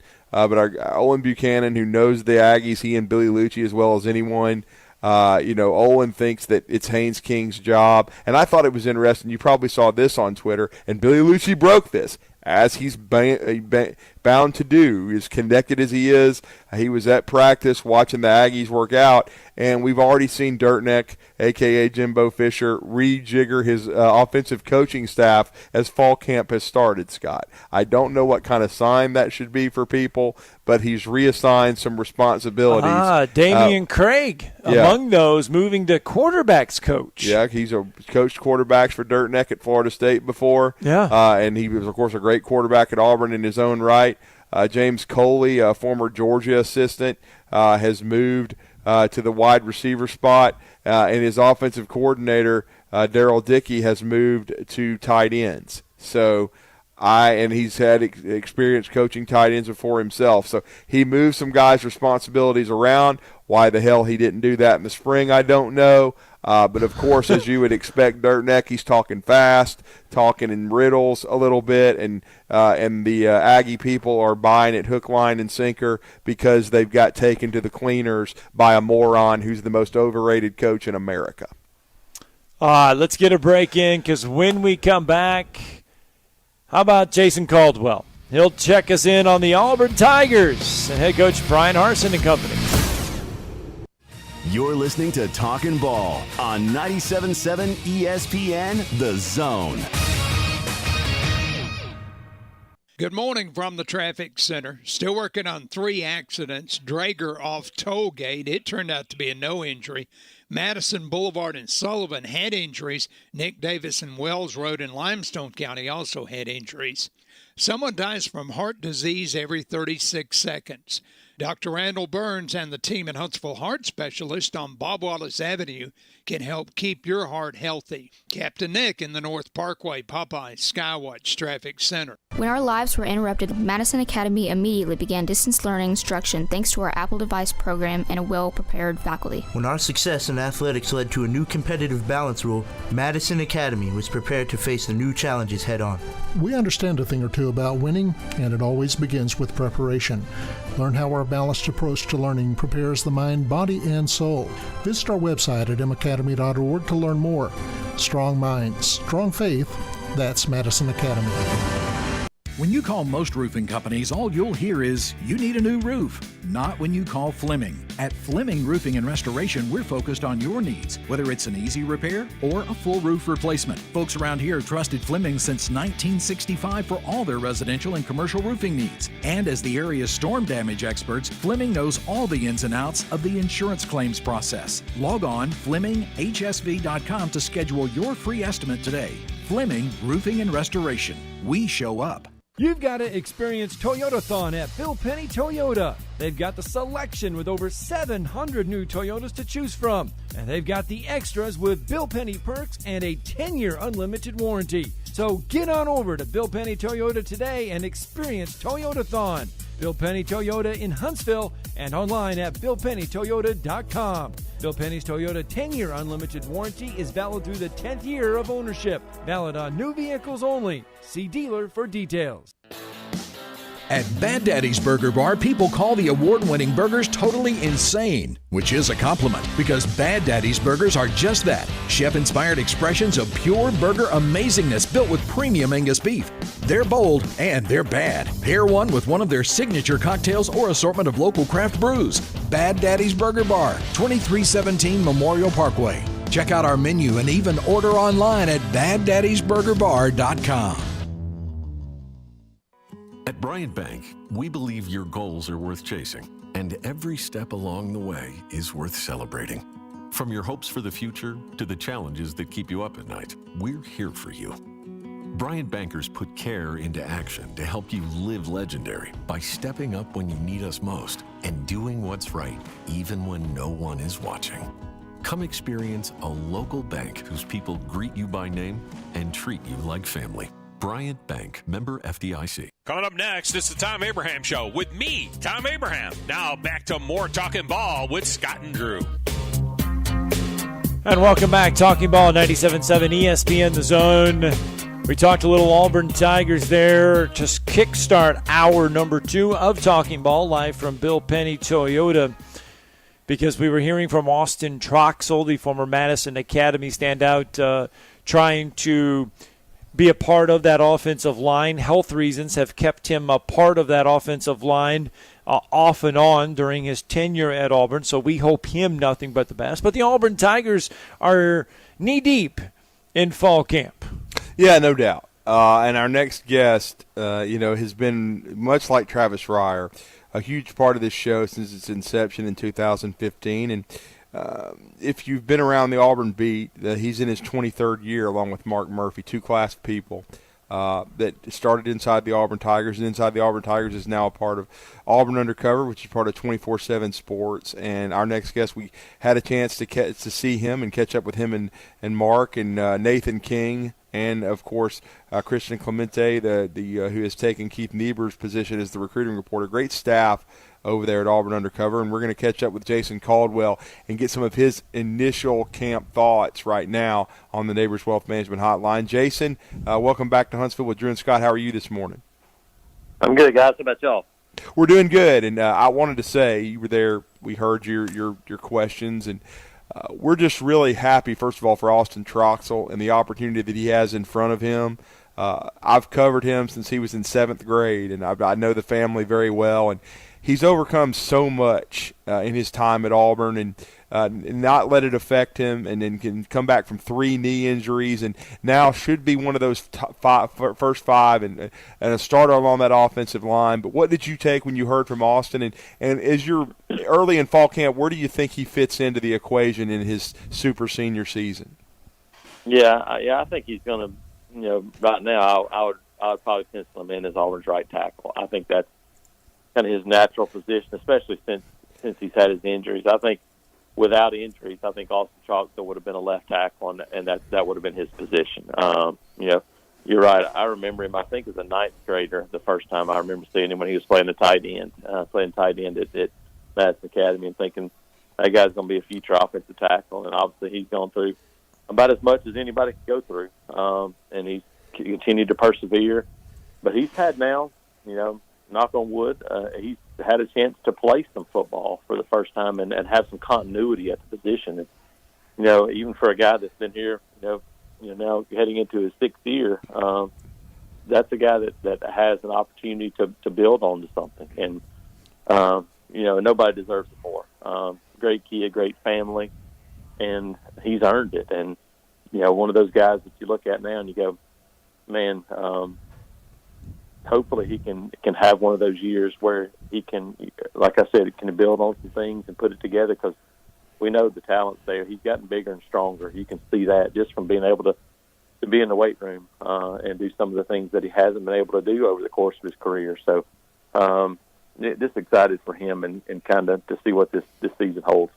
Yeah, it's been Austin Troxell, part of several players being made available for the Auburn media to, I guess, sit down with and visit this preseason. And another one we heard from was Tank Bigsby along the way. What have you seen from Tank? What kind of camp do we think we're getting from the running back? Yeah, I think he looks good. You look at him, and this is, you hear it all the time, this is money year for Tank. He's a junior. He'll be draft eligible after this season, and I think there's been an emphasis for him. And I think it'll be an emphasis for this offense to get him more involved in the passing game. That's the difference maker for running backs nowadays. When you're talking about NFL ability and some of the things they do. So I think you look at that and kind of what he's done. He's worked hard. That's never been an issue for him. And so I think you look at Tank, and it's just an opportunity to build on what we've seen from him, which is to be an every down back. And now, to be an every down back and to be a third down back, that's something this offense could really use when you start talking about trying to be more consistent in the passing game, trying to be more explosive and productive in the passing game. To do that and involve Tank Bigsby would be a big step. And then, Jason, to circle back to the offensive line, which is going to be the key for Tank as well, to having a big year. You said you think Austin Troxell fits in at the right tackle spot. We know Nick Brahms is the kind of the linchpin at center. Where do the other 3 positions stand? And a guy like Killian Zaire, who was a junior college All-American but hasn't been healthy, is he set to maybe finally be that left tackle? Yeah, I think so. I think you look at Killian and just to see if it's if it's his time to shine. We've seen bits and pieces, kind of like a little bit like Austin Troxell. Obviously coming from Germany, he doesn't have as much football background. Dealt with an injury coming out of junior college, and so he got injured, early on in the 2019 season, and then in 2020 was a COVID year. So he comes to Auburn. He's from Germany. COVID year, and you're rehabbing and trying to get stronger and get that knee back in place. And it was basically just a lost year for him. So he come back last year and get on the field and get some experience, get a chance to play some and get going, and had a couple of starts, started against Arkansas, and that was huge for him from a confidence standpoint to see what he's been able to do. And so I think when you look at him now, he's the prototype of what you're looking for. He's a massive guy. He's like probably 6'7". He may be 6'8". Over 300 pounds, athletic, can move, can bend. He has all the qualities that you're looking for out of that left tackle position. And so I think, if you can put those two guys on the edges of an offensive line, that's a pretty good starting point if you're Auburn. Mm-hmm. Well, they're going to have to get someone along that line, and they will. And the coaching staff will. And the question is, the race is on to see who that offensive line protects. Yeah, no question that you start talking about quarterback battle, and it's one of those things that will really get started once they put the pads on and they can start doing some live things and do some of that. So I think when you start talking about Zach Calzada, TJ Finley, I think because of their SEC experience, their starting experience, those two guys have a pretty good leg up on Robbie Ashford and Holden Gardner in the race, in my opinion. I think that's just, those two things are so vitally important when you start to understand what it takes to be prepared, to lead those teams, and just to have that experience is a big deal. And we've seen those two guys work with the veterans the first couple of days. That's our first tip, but they got to go out and earn it. And those other two guys will be given some opportunities, but it's hard to have a 4-man quarterback battle. You have to narrow that thing down pretty quickly. And so my guess is we got a few more days. They'll have a scrimmage on Saturday, and then the narrowing down will begin. So if you're going to make an impact and make a run, you can't afford to have an off day if you're one of these quarterbacks. And so that really kicks into high gear this week. It really does, and I wanted to speak on the help of these guys. Well, these skilled guys, they have to help out these QBs. I wanted to ask you about a young player and then a kid that we saw make a great play in the Iron Bowl, but he's undergone maybe a position change. But they're both in the wide receiver room, and the wide receiver room is one of great conversation going into fall camp for Auburn in this season. But talk about Landon King and his development, and then also this young freshman from St. Thomas Aquinas who I've been hearing looks like a junior physically, Camden Brown. Yeah, Camden Brown's a physical wide receiver. When you start talking about his look and the things he does, it's hard to really describe, because people say a little bit about Seth Williams. Seth was such a big-time athlete, a little bit different style of player. Camden Brown, I kind of described it last night in a little podcast setting, is that he looks like a guy that you could see playing for the Pittsburgh Steelers. Like he plays the position, like a linebacker almost, and that he's physical, he's not afraid to mix it up some, and he's got strong hands. So I think you look at him, and I think he's a guy that can bring something to this group. Landon King is kind of the enigma of the group. How does he fit in? Is he going to be fast enough to play outside and beat corners? We know what he could, what he'll be able to do in the slot. I think he's going to be able to create some mismatches in the slot. With his size. Really, even though he's a wide receiver, he'll be a big tight end kind of body going up against the nickel and doing some of those things. So that should be something he's able to do. But the issue is for Auburn, two of your better, more explosive players are going to be Javarius Johnson and Tavares Dawson, who are probably more slot guys than anything. Where do you kind of draw the line of getting those guys on the field as opposed to Landon King, and can you play them at the same time? That's going to be something to watch for this team.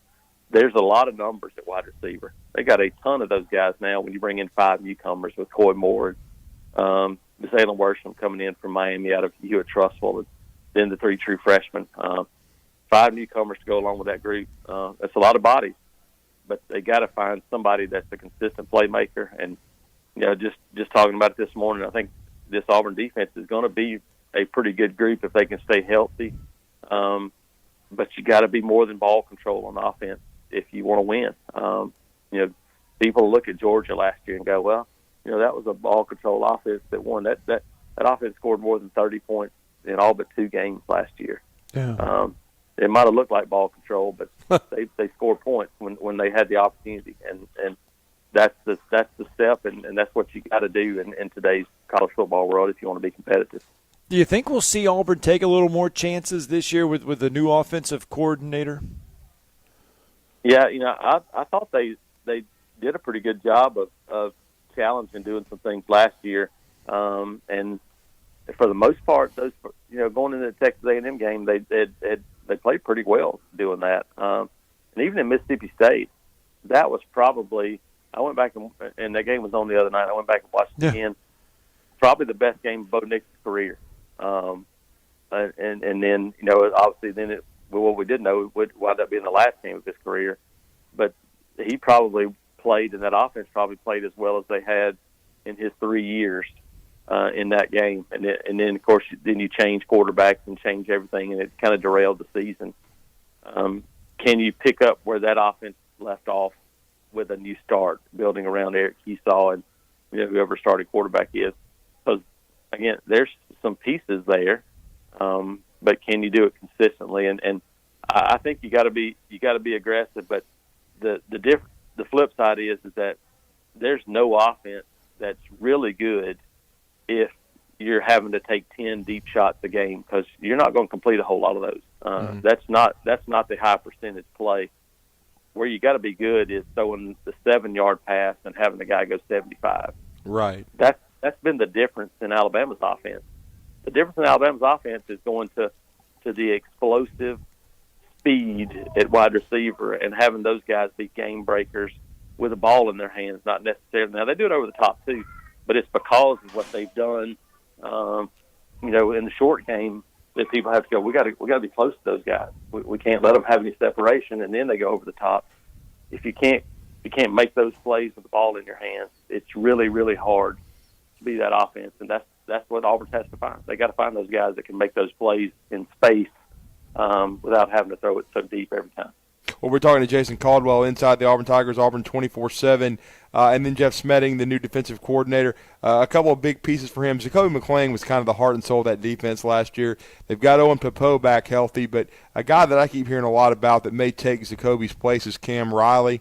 Who's I think a linebacker that's undergone a lot of physical development, and I think they're very excited about it. And then the big-time junior college defensive tackle, Jeffrey Imba. Talk about both of those guys and the impact they could make this year. Yeah, Cam Riley's the guy that I think we saw the first time. I think he was in the 10th grade. Went down to Mobile to watch a defensive lineman from Mobile Christian that wound up going to Stanford and wound up. We said, well, they're playing at Hillcrest Evergreen. We could stop on the way through. It was the night before Auburn, LSU, and Baton Rouge, and stopped in and said, hold up, this young kid's the best player on the field. And that was the team that wound up winning the state championship at Hillcrest Evergreen that year. Cam Riley was the guy that just jumped out and said, that's kind of what Carlos Dansby looked like when he was a junior at Woodlawn. It kind of gave me those vibes. But when you start looking at him now, he's starting to give you those little bit of Carlos Dansby Auburn vibes. He's up to 235, 6'4", 6'5", physical. The next step for him is that step that's kind of hard to take for some guys coming from smaller schools. Does he know how good he is? Does he know how good he can be and how physical he can be and all those things? And so that's kind of the goal for him, and just kind of taking it to that next level. And then Jeffrey Imba, he's a guy that athletically has all the tools you're looking for. 6'5", over 300 pounds, long, can run. Can he understand and learn the finer points of the game? That's the thing. Coming from junior college and out of France, he doesn't have a ton of background in football, and so you start thinking about having to learn how to your pad level and doing all the things you've got to do to be successful on the defensive line and play for multiple plays in a row for 12 games in a row for 4 quarters. That's what it takes to become guy in the Southeastern Conference. So the physical tools are there. Just a matter of can he put it all together. Mm-hmm. And then last couple of minutes with Jason Caldwell, Bruce Pearl and Auburn basketball, a great infomercial over in Israel. We've been able to catch the games on SC Network. Jay Billis with this team following Bruce Pearl's squad. A lot of new pieces, but some extremely talented players. Johan Traore, very impressive thus far. And the big man showing off some perimeter skills. Also, the transfer from Morehead State, Jonai Broom, and Chance Westry. So 3 new pieces for Auburn that we didn't see a year ago, Jason, that are looking like they're going to be big-time factors for the Tigers going into this season for Bruce Pearl. Yeah, no question. You look at and you're not going to plug and play and replace Jabari Smith, a different kind of guy. So you look at Johan Traore, he's a different type of guy that is more of a classic big man in today's game. They runs the floor and does those things now. He'll be able to put it on the floor and shoot the ball and do some things as he continues to develop. But kind of like Jeffrey Imba, not a ton of basketball experience for him in his career. So he's continuing to grow and mature and do those things. But I think you look at him and Janai Broom, those 2 guys, they bring such length to a team that already has some length. When you talk about Dylan Cardwell, and I think Jalen Williams is a guy that's going to have a big year for this team. But once again, you start talking about, can you do it in 22 minutes? Because that's, you're not going to find guys that are playing 35 minutes for this team right now. Maybe some of the guard spots, maybe a Wendell Green, but Chance Wester, you're right, has come on. He can handle the ball. He can play a point. I think Trey Donaldson is going to be an impact player for this team. He's a different type of player a little bit. He's a little bit more of an old school point guard to me. He kind of reminds me a little bit of Doc Robinson, and that's kind of the floor general. He's the floor general guy that doesn't wow you as much.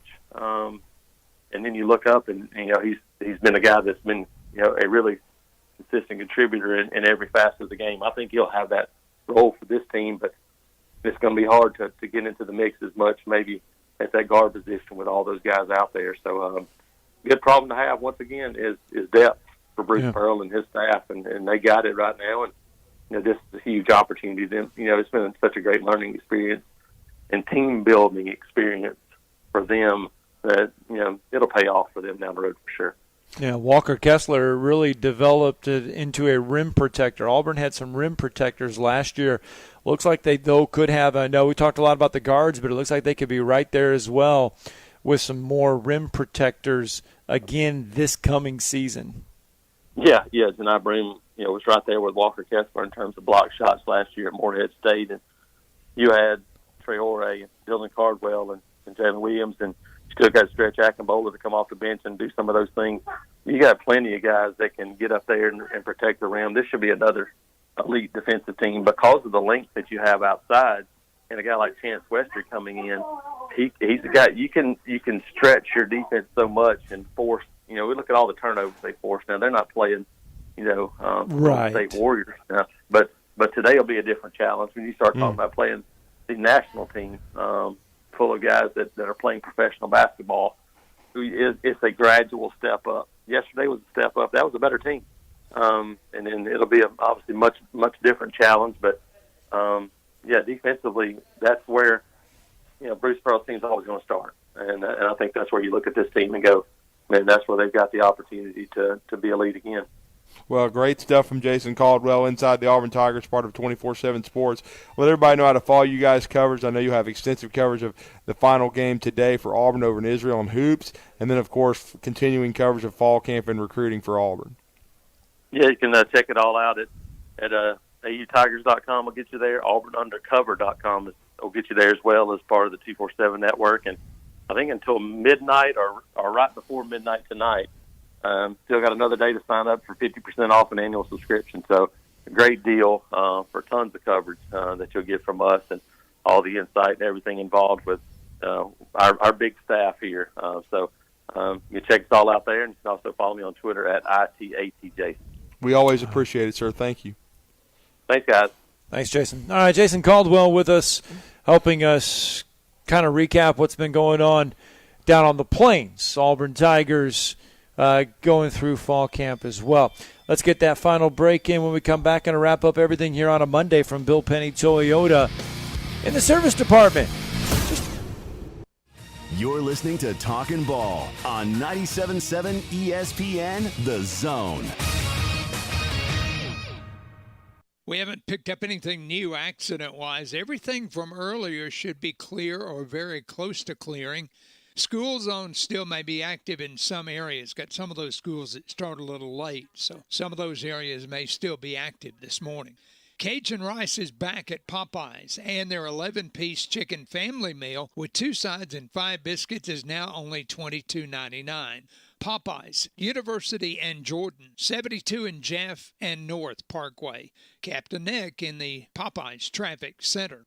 At Bad Daddy's Burger Bar, people call the award-winning burgers totally insane, which is a compliment because Bad Daddy's burgers are just that. Chef-inspired expressions of pure burger amazingness built with premium Angus beef. They're bold and they're bad. Pair one with one of their signature cocktails or assortment of local craft brews. This Friday, you can get $50 worth of Bad Daddy goodness for just $25 with our zone deals. Log on 977ESPN.com to get your zone deal before they're gone.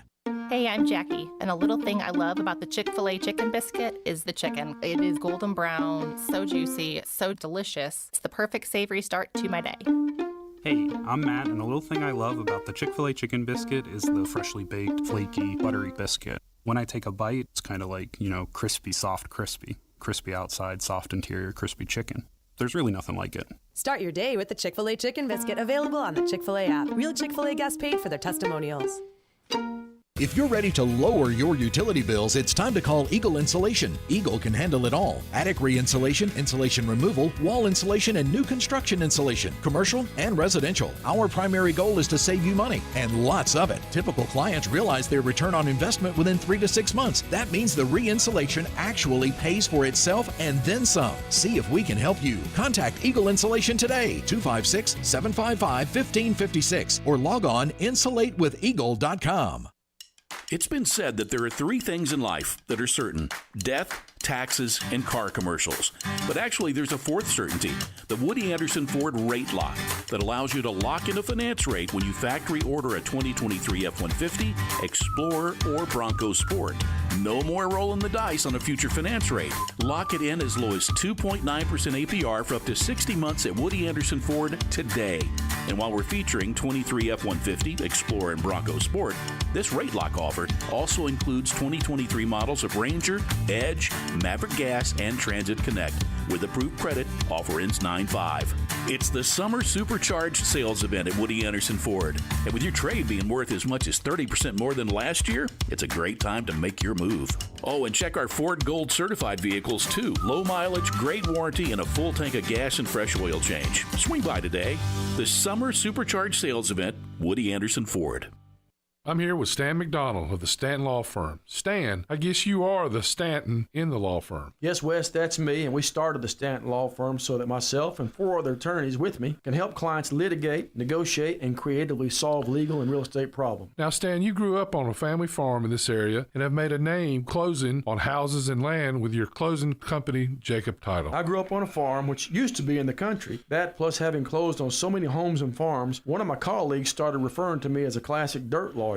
Now, I didn't know how to take that at first, that tag, but I realized that's exactly what I do and what I am. Dan, I know the attorneys at Stanton Law Firm are regular listeners, and we plan to have you on periodically. You and I have seen have impacted this community. Stay tuned, and you may hear about friends like Steve Booker, Clarence Johnson, Thomas Boyd, and even a few of those offensive line hogs like Hoss Johnson, and maybe you remember some other of those guys too. I remember Clarence Johnson. He beat us one year. He was unbelievable. No representation is made that the quality of legal services to be performed is greater than the quality of legal services performed by other lawyers. Tom Abraham here for my friend Brian Hamaker and his team at North Alabama Mortgage. Look, buying a home is the biggest purchase you will make in your life, and it can be a bit intimidating, so you want people that can help walk you through the mortgage process and get you the best deal possible. That's what North Alabama Mortgage does, and they do it in Alabama, Tennessee, and Florida, from first-time purchases to refis, conventional, VA, FHA, and USDA loans. They have the solution at North Alabama Mortgage. Visit NorthAlabamaMortgage.com to learn more. That's NorthAlabamaMortgage.com. I'm attorney Gary Lackey. You know, you'll hear people say we're like a family, but here at the Lackey Law Firm, that's really true, not just a saying. I'm Justin Lackey. With my father and my sister, we have a special connection to each other. I'm Jennifer Lackey. At the Lackey Law Firm, when we take on your case, you become part of our family. You really do. And we'll always do whatever it takes to get everything you deserve. If you're injured, you worry about getting well, not about paperwork or insurance companies or figuring out how to get to your lawyer's office. I'll come to you. We worry about your case so you don't have to. When you've been injured, we know that your case is probably the biggest thing going on in your life. More important than almost anything else. And it's important to us too, for one simple reason. Family takes care of each other, and at the Lackey Law Firm, we'll take care of you. The Lackey Law Firm. The Lackey Law Family. 1-800-4-RIGHTS. No representation is made that the quality of the legal services to be performed is greater than the quality of legal services performed by other lawyers. Live local shows. Hello. Live local play-by-play. Oh, now's a good time to check the radio. Plus, the power of ESPN Radio. It's all right here. 97.7 ESPN The Zone.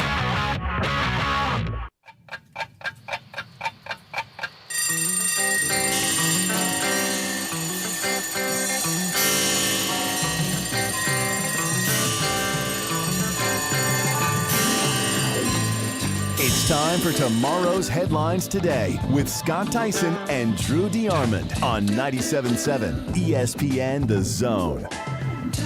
Welcome back. Talking Ball, 97.7 ESPN The Zone. Much has been made about football schedules and the SEC playing FBS opponents, and if the SEC does go to a 9-game model, they may have to drop some of those games.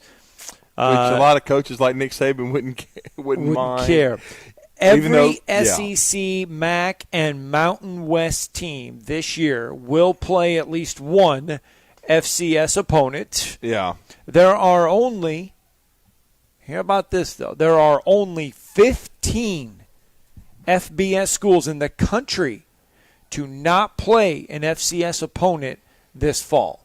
15. Only 15. Well, that's the way they pay their bills. Let's understand that. They get a lot of guaranteed money to take these beat downs that they usually take. Now, of course, every now and then you see somebody shock the world, like back in 2007 with Appalachian State and the Michigan Wolverines, and that leads to people retiring. Right.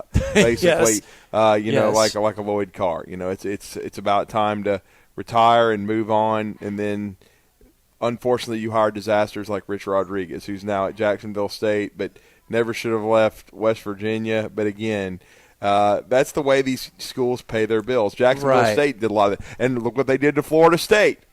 And that leads to people getting fired. So the 15 schools not playing an FCS team this year: Colorado, Georgia State, Houston, Louisville, Maryland, Michigan, Michigan State, Notre Dame, Old Dominion, Ohio State, Oklahoma, Penn State, Texas, USC, and UTEP.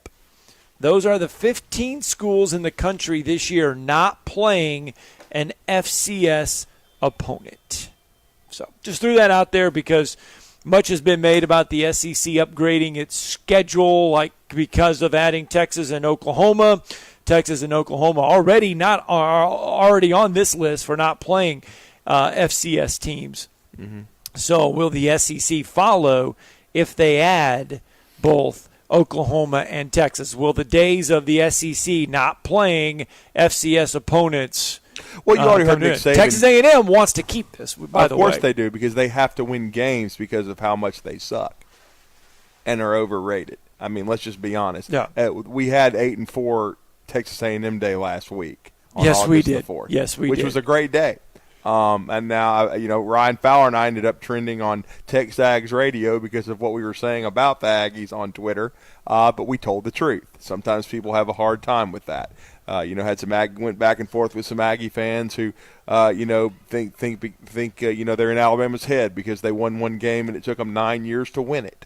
as I pointed out. And then I also pointed out that, I showed them a picture of Kevin Norwood catching a touchdown pass in the 2012 Alabama, win over the Texas A&M Aggies. And actually, let me correct myself. It was the 2013 win over the Texas A&M Aggies. And I said, well, you see the number on the side of that helmet? Kevin Norwood wore number 83. And after you don't win it this year, it's going to be 83 years since you won a national championship at Texas A&M. Alabama in that time period has won 14 national championships. Right. Might even be 15 after this year. So there's a slight difference. And the only thing we could come to an agreement on is both of us don't like Texas. And as I told this gentleman, I said, when you compare Alabama and Texas football programs, it's like a Rolls-Royce and a Buick. There is no comparison. All right, real fast, we need to get Brewer Hickland called up to the Royals. Yes. Because the Kansas City Royals has a new sandwich that we need to try when we get to Kansas City. Is it big as a manhole cover? It is a barbecue Reese's sandwich. It's peanut butter cups, pulled pork, Sweet Baby Ray's barbecue sauce, and bacon. Now hold on here. It's got a Reese cup on it? Chopped up in the – yeah. Oh. It's chopped up in there, yeah. At least it's chopped up. So we need Brewer Hickland to get called up to the Kansas City Royals long term so you and I can go to Kansas City, watch him play, and partake in one of these sandwiches. All right, that's going to do it for our 2 And not hours. banana pudding. Have a great day, everybody. At Mr. Sparky, we're America's on-time electrician. Do you value professionalism and punctuality? Want to learn from and work with the best pros in the electrical industry? Then you're just who we're looking for. Mr. Sparky is seeking hardworking, committed, and trustworthy individuals. With industry-leading salaries, benefits, and growth potential, we also provide ongoing training. So come join our team at Mr. Sparky. You don't have to put up with any malarkey. Call 888-8-SPARKY. An equal opportunity employer. Tom Luganbill here for my friends at Woody Anderson Ford. Bobby White and his team take great pride in their service department, and you can see it the moment you walk into those beautiful new service lanes. And just like a championship team, they all work together to make sure your experience is second to none, whether you drive a Ford or not. Also, check out the gold certified pre-owned inventory at Woody Anderson Ford for great deals every day. Stop by and see them at Jordan and Sparkman or at Woody Anderson of Madison on Hughes Road, or visit WoodyAndersonFord.com. Now, it's time for your Atlanta Braves morning update. Mets take 4 out of 5 as Jacob deGrom flirts with perfection. A-list season ticket members receive the best seats at the lowest prices. First access to postseason tickets and so much more. Learn more at Braves.com/A-list. Here it comes. Austin Riley goes down looking at a 101-mile-an-hour fastball. And the Mets overwhelm the Braves in this critical August series here in New York. Sunday afternoon in the Big Apple, the Mets took the series finale from the Braves by a score of 5-2 as New York took 4 out of 5 in the weekend series. Spencer Strider would take a scoreless game into the bottom of the third, but the Mets would get to him finally on a 2-run double from Pete Alonso, his 94th and 95th RBI of the year, and a 2-run double off the bat of Mark Canha. Meanwhile, for Jacob deGrom, he would not allow a Braves base runner into the top of the 6th until Ade Adrianza reached on a 2-out walk and came in to score on Dansby Swanson's 2-run homer, the only hit of the game allowed by deGrom. For Jacob, he went 5 2/3, responsible for 2 runs on just 1 hit with 1 walk and 12 strikeouts. Meanwhile, that's all the offense the Braves would get on the ballgame as they punched out 19 times in the loss. Braves now 6.5 games back in the division and will have tonight off before they have a brief 2-game series at Fenway Park against the Red Sox that starts tomorrow night. I'm Kevin McAlpin, and this has been your Braves Radio Network Morning Update. Here's a list of what we have. The Crimson Tide Sports Network. Ding. The Atlanta Braves Radio Network. Ding. Madison Academy Football. Ding. UAH Basketball. Ding. The SEC Radio Network. Ding. The College Football National Championship Game. Ding. The SEC Football Championship Game. Ding. NBA Playoffs. Ding. MLB Playoffs. Ding. And that's just the starting lineup. Ding. Ding. 97.7 ESPN. The Zone. That fact is important for you to know. WZZN, Union Grove, Huntsville, Alabama. Alabama! Your home of the Crimson Tide Sports Network. This is Sports. I'm Kevin Winter. The hottest team in baseball finished off a 3-game sweep with the team that dominated the headlines last week. 2 home runs for Cody Bellinger. Tyler Anderson tossed 7 shutout innings. Dodgers win their 8th in a row, 4-0 over the Padres on Sunday Night Baseball. LA outscored San Diego 20-4 the 3 games over the weekend. Dodgers also 5.5 clear the Yankees and Mets for the best record in the bigs. Yanks lost their 5th straight, falling in St. Louis 12-9. Mets take 4 out of 5 for the Braves. 12 strikeouts from Jacob deGrom in 5 2/3 innings, giving up just 2 runs and 1 hit. ESPN has confirmed the NFL has asked its on-field officials to focus more on illegal contact fouls for the upcoming season. Illegal contact penalties were called on an average of 97 times per year from 2002 to 2020, dropped to just 36 last season. Another reason for the explanation in the increase, some league executive probably lost their fantasy league and they're big mad.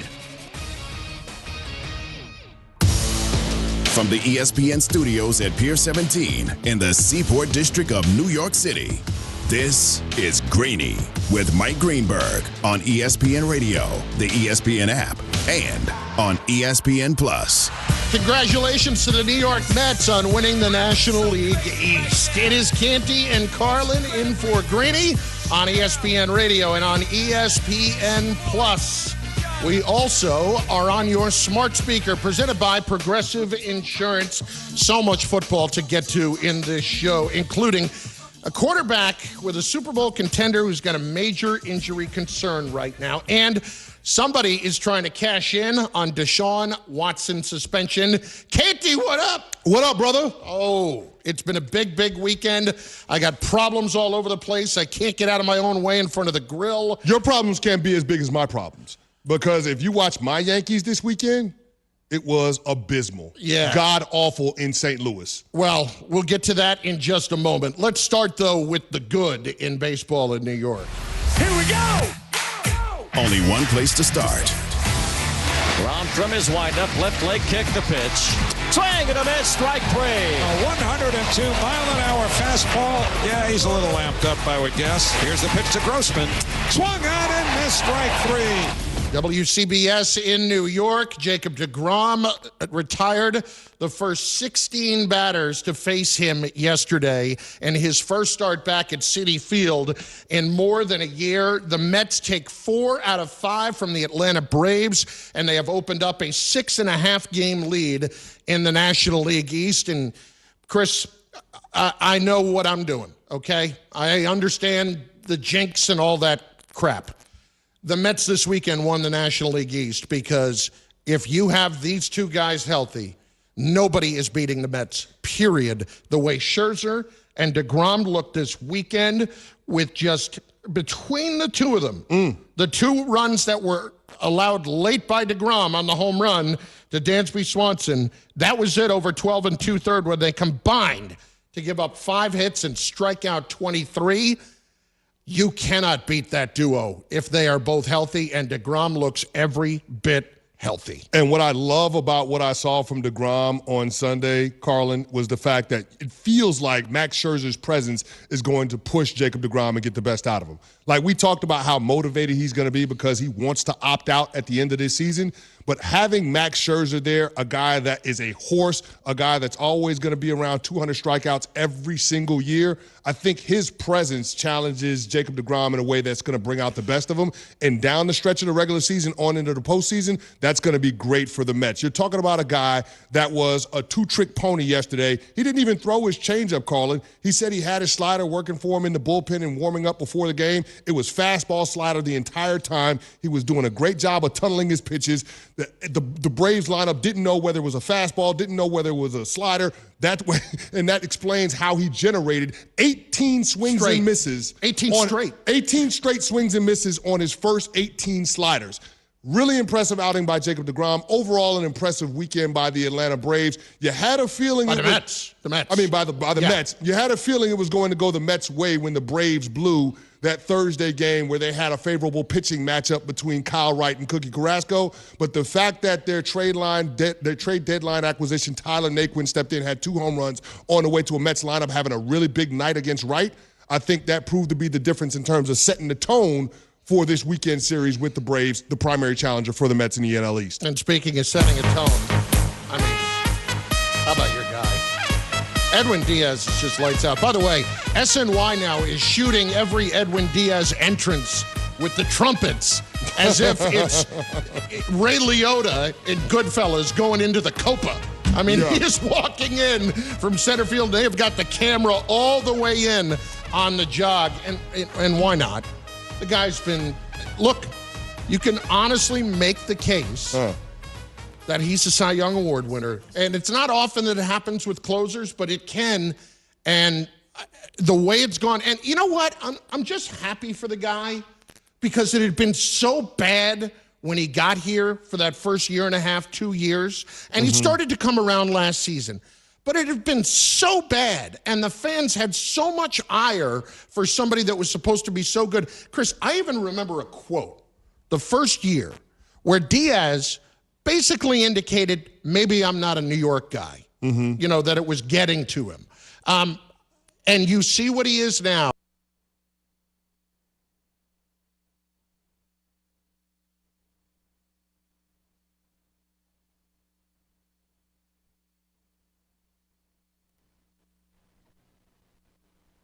From the Fox 54 Weather Center, I'm meteorologist Emily Owen. For this Monday, expect scattered showers and thunderstorms. High temperatures going to be topping out in the lower 90s for the afternoon, but heat index values will be back in the hundreds.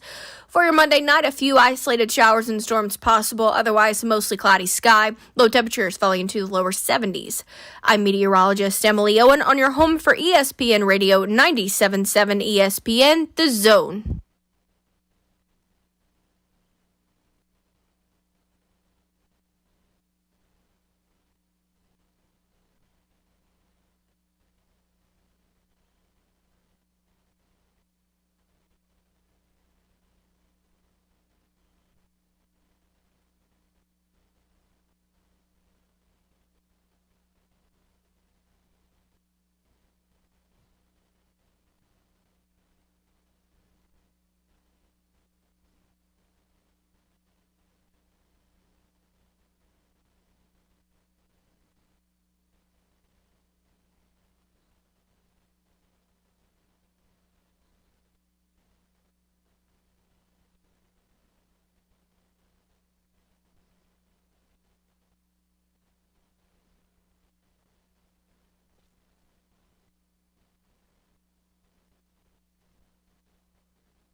This is Brent Musburger's VSiN Action Update on 97.7 ESPN The Zone.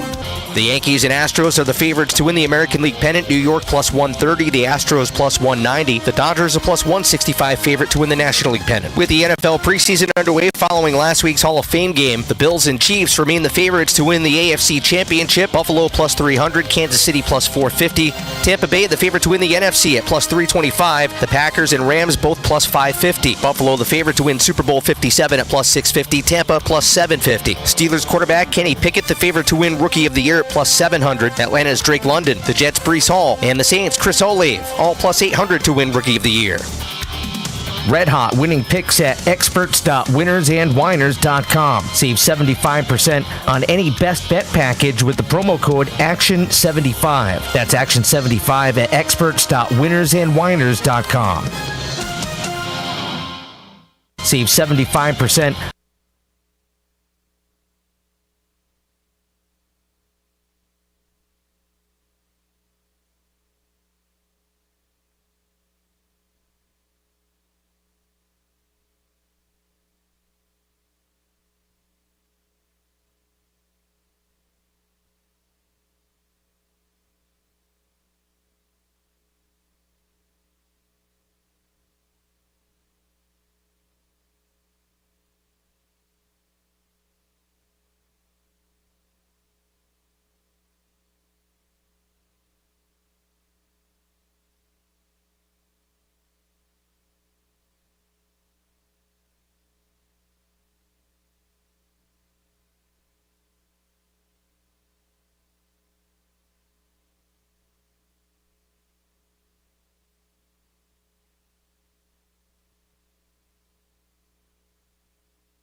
installation by factory certified technicians.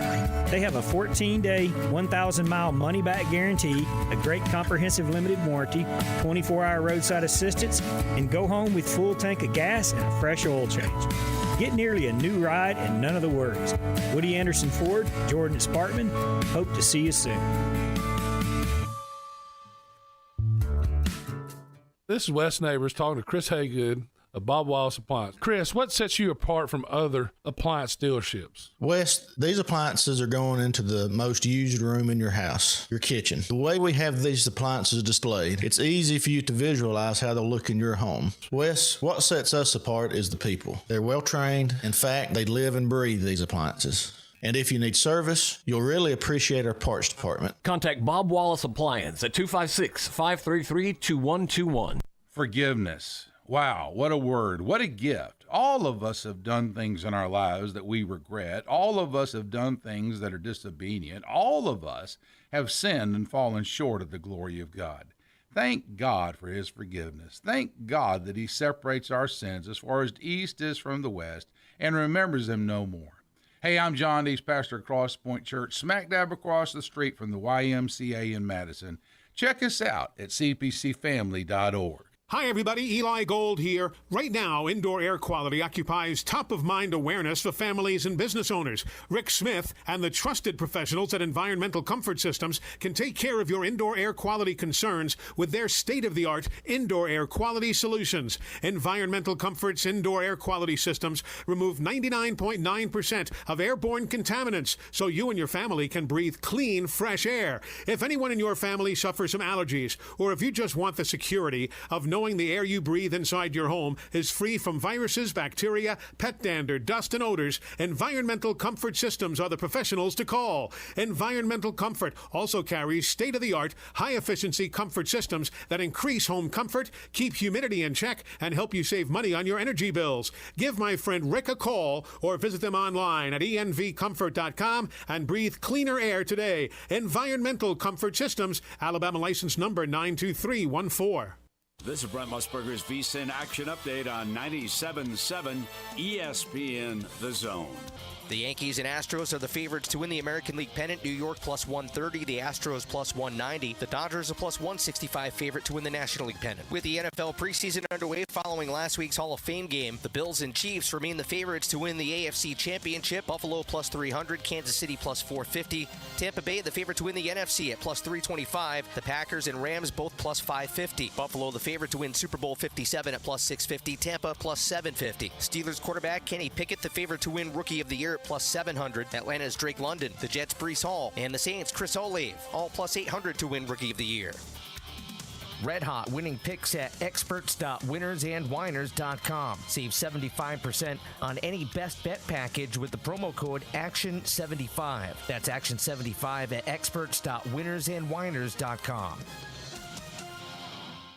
From the Fox 54 Weather Center, I'm meteorologist Emily Owen. For this Monday, expect scattered showers and thunderstorms. High temperatures going to be topping out in the lower 90s for the afternoon, but heat index values will be back in the hundreds. For your Monday night, a few isolated showers and storms possible, otherwise mostly cloudy sky. Low temperatures falling into the lower 70s. I'm meteorologist Emily Owen on your home for ESPN Radio 97.7 ESPN, The Zone. This will turn journalism on its ear. Watch our stream on WZZN TV on Twitch and YouTube. But you are the greatest hero in American history. We are 97.7 ESPN, The Zone. Save time and money down the road. Restrictions apply. Get in the zone.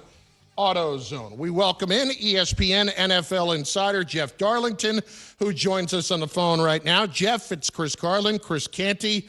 Appreciate the time, man. How's your entire training camp experience going? Hey, so far so good, man. You know, I'm going to go out to Dolphins-Bucks joint practice this week, so that should be kind of fun. Super hot, but it's kind of fun. So I'm into that. Excellent. That's it. That'll be extra spicy, too, with the bombshell that dropped last week with Stephen Ross I tampering. know.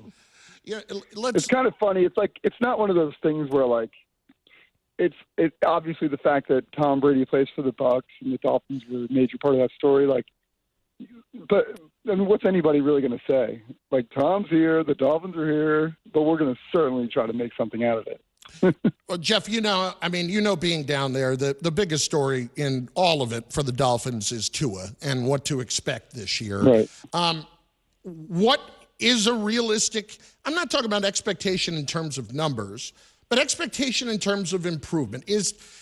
Are what the Dolphins trying to sell and improved arm strength and all that stuff, are they legitimate from what we've seen so far? So, yes. I think more importantly than anything else, it's a matter of how Tua fits into the system that Mike McDaniel is going to run. And from that end of it, two things. The first of which is I've heard that Mike really believes, after being with Tua for, just a few months now, that he is incredibly talented, incredibly athletic. And I know that sounds like, what else is he going to say? But from what I understand, he thinks that Tua is better than anybody he's coached, and he's coached some pretty good names. Matt Ryan, Jimmy G, RG3, when he was a rookie, he was with him. So he's seen some true talent and thinks that Tua has all of that. The thing that I think it actually works really well because Mike is so focused on yards after the catch and just getting guys in space and making sure the quarterback delivers almost like a point guard. That to me feels like Tua's game. He is accurate in especially on shorter passes. No, he hasn't taken a ton of deep balls, and we'll see how that plays with Tyreek. But in general, it does feel like if he's kind of just running point, that he could actually be pretty effective at that.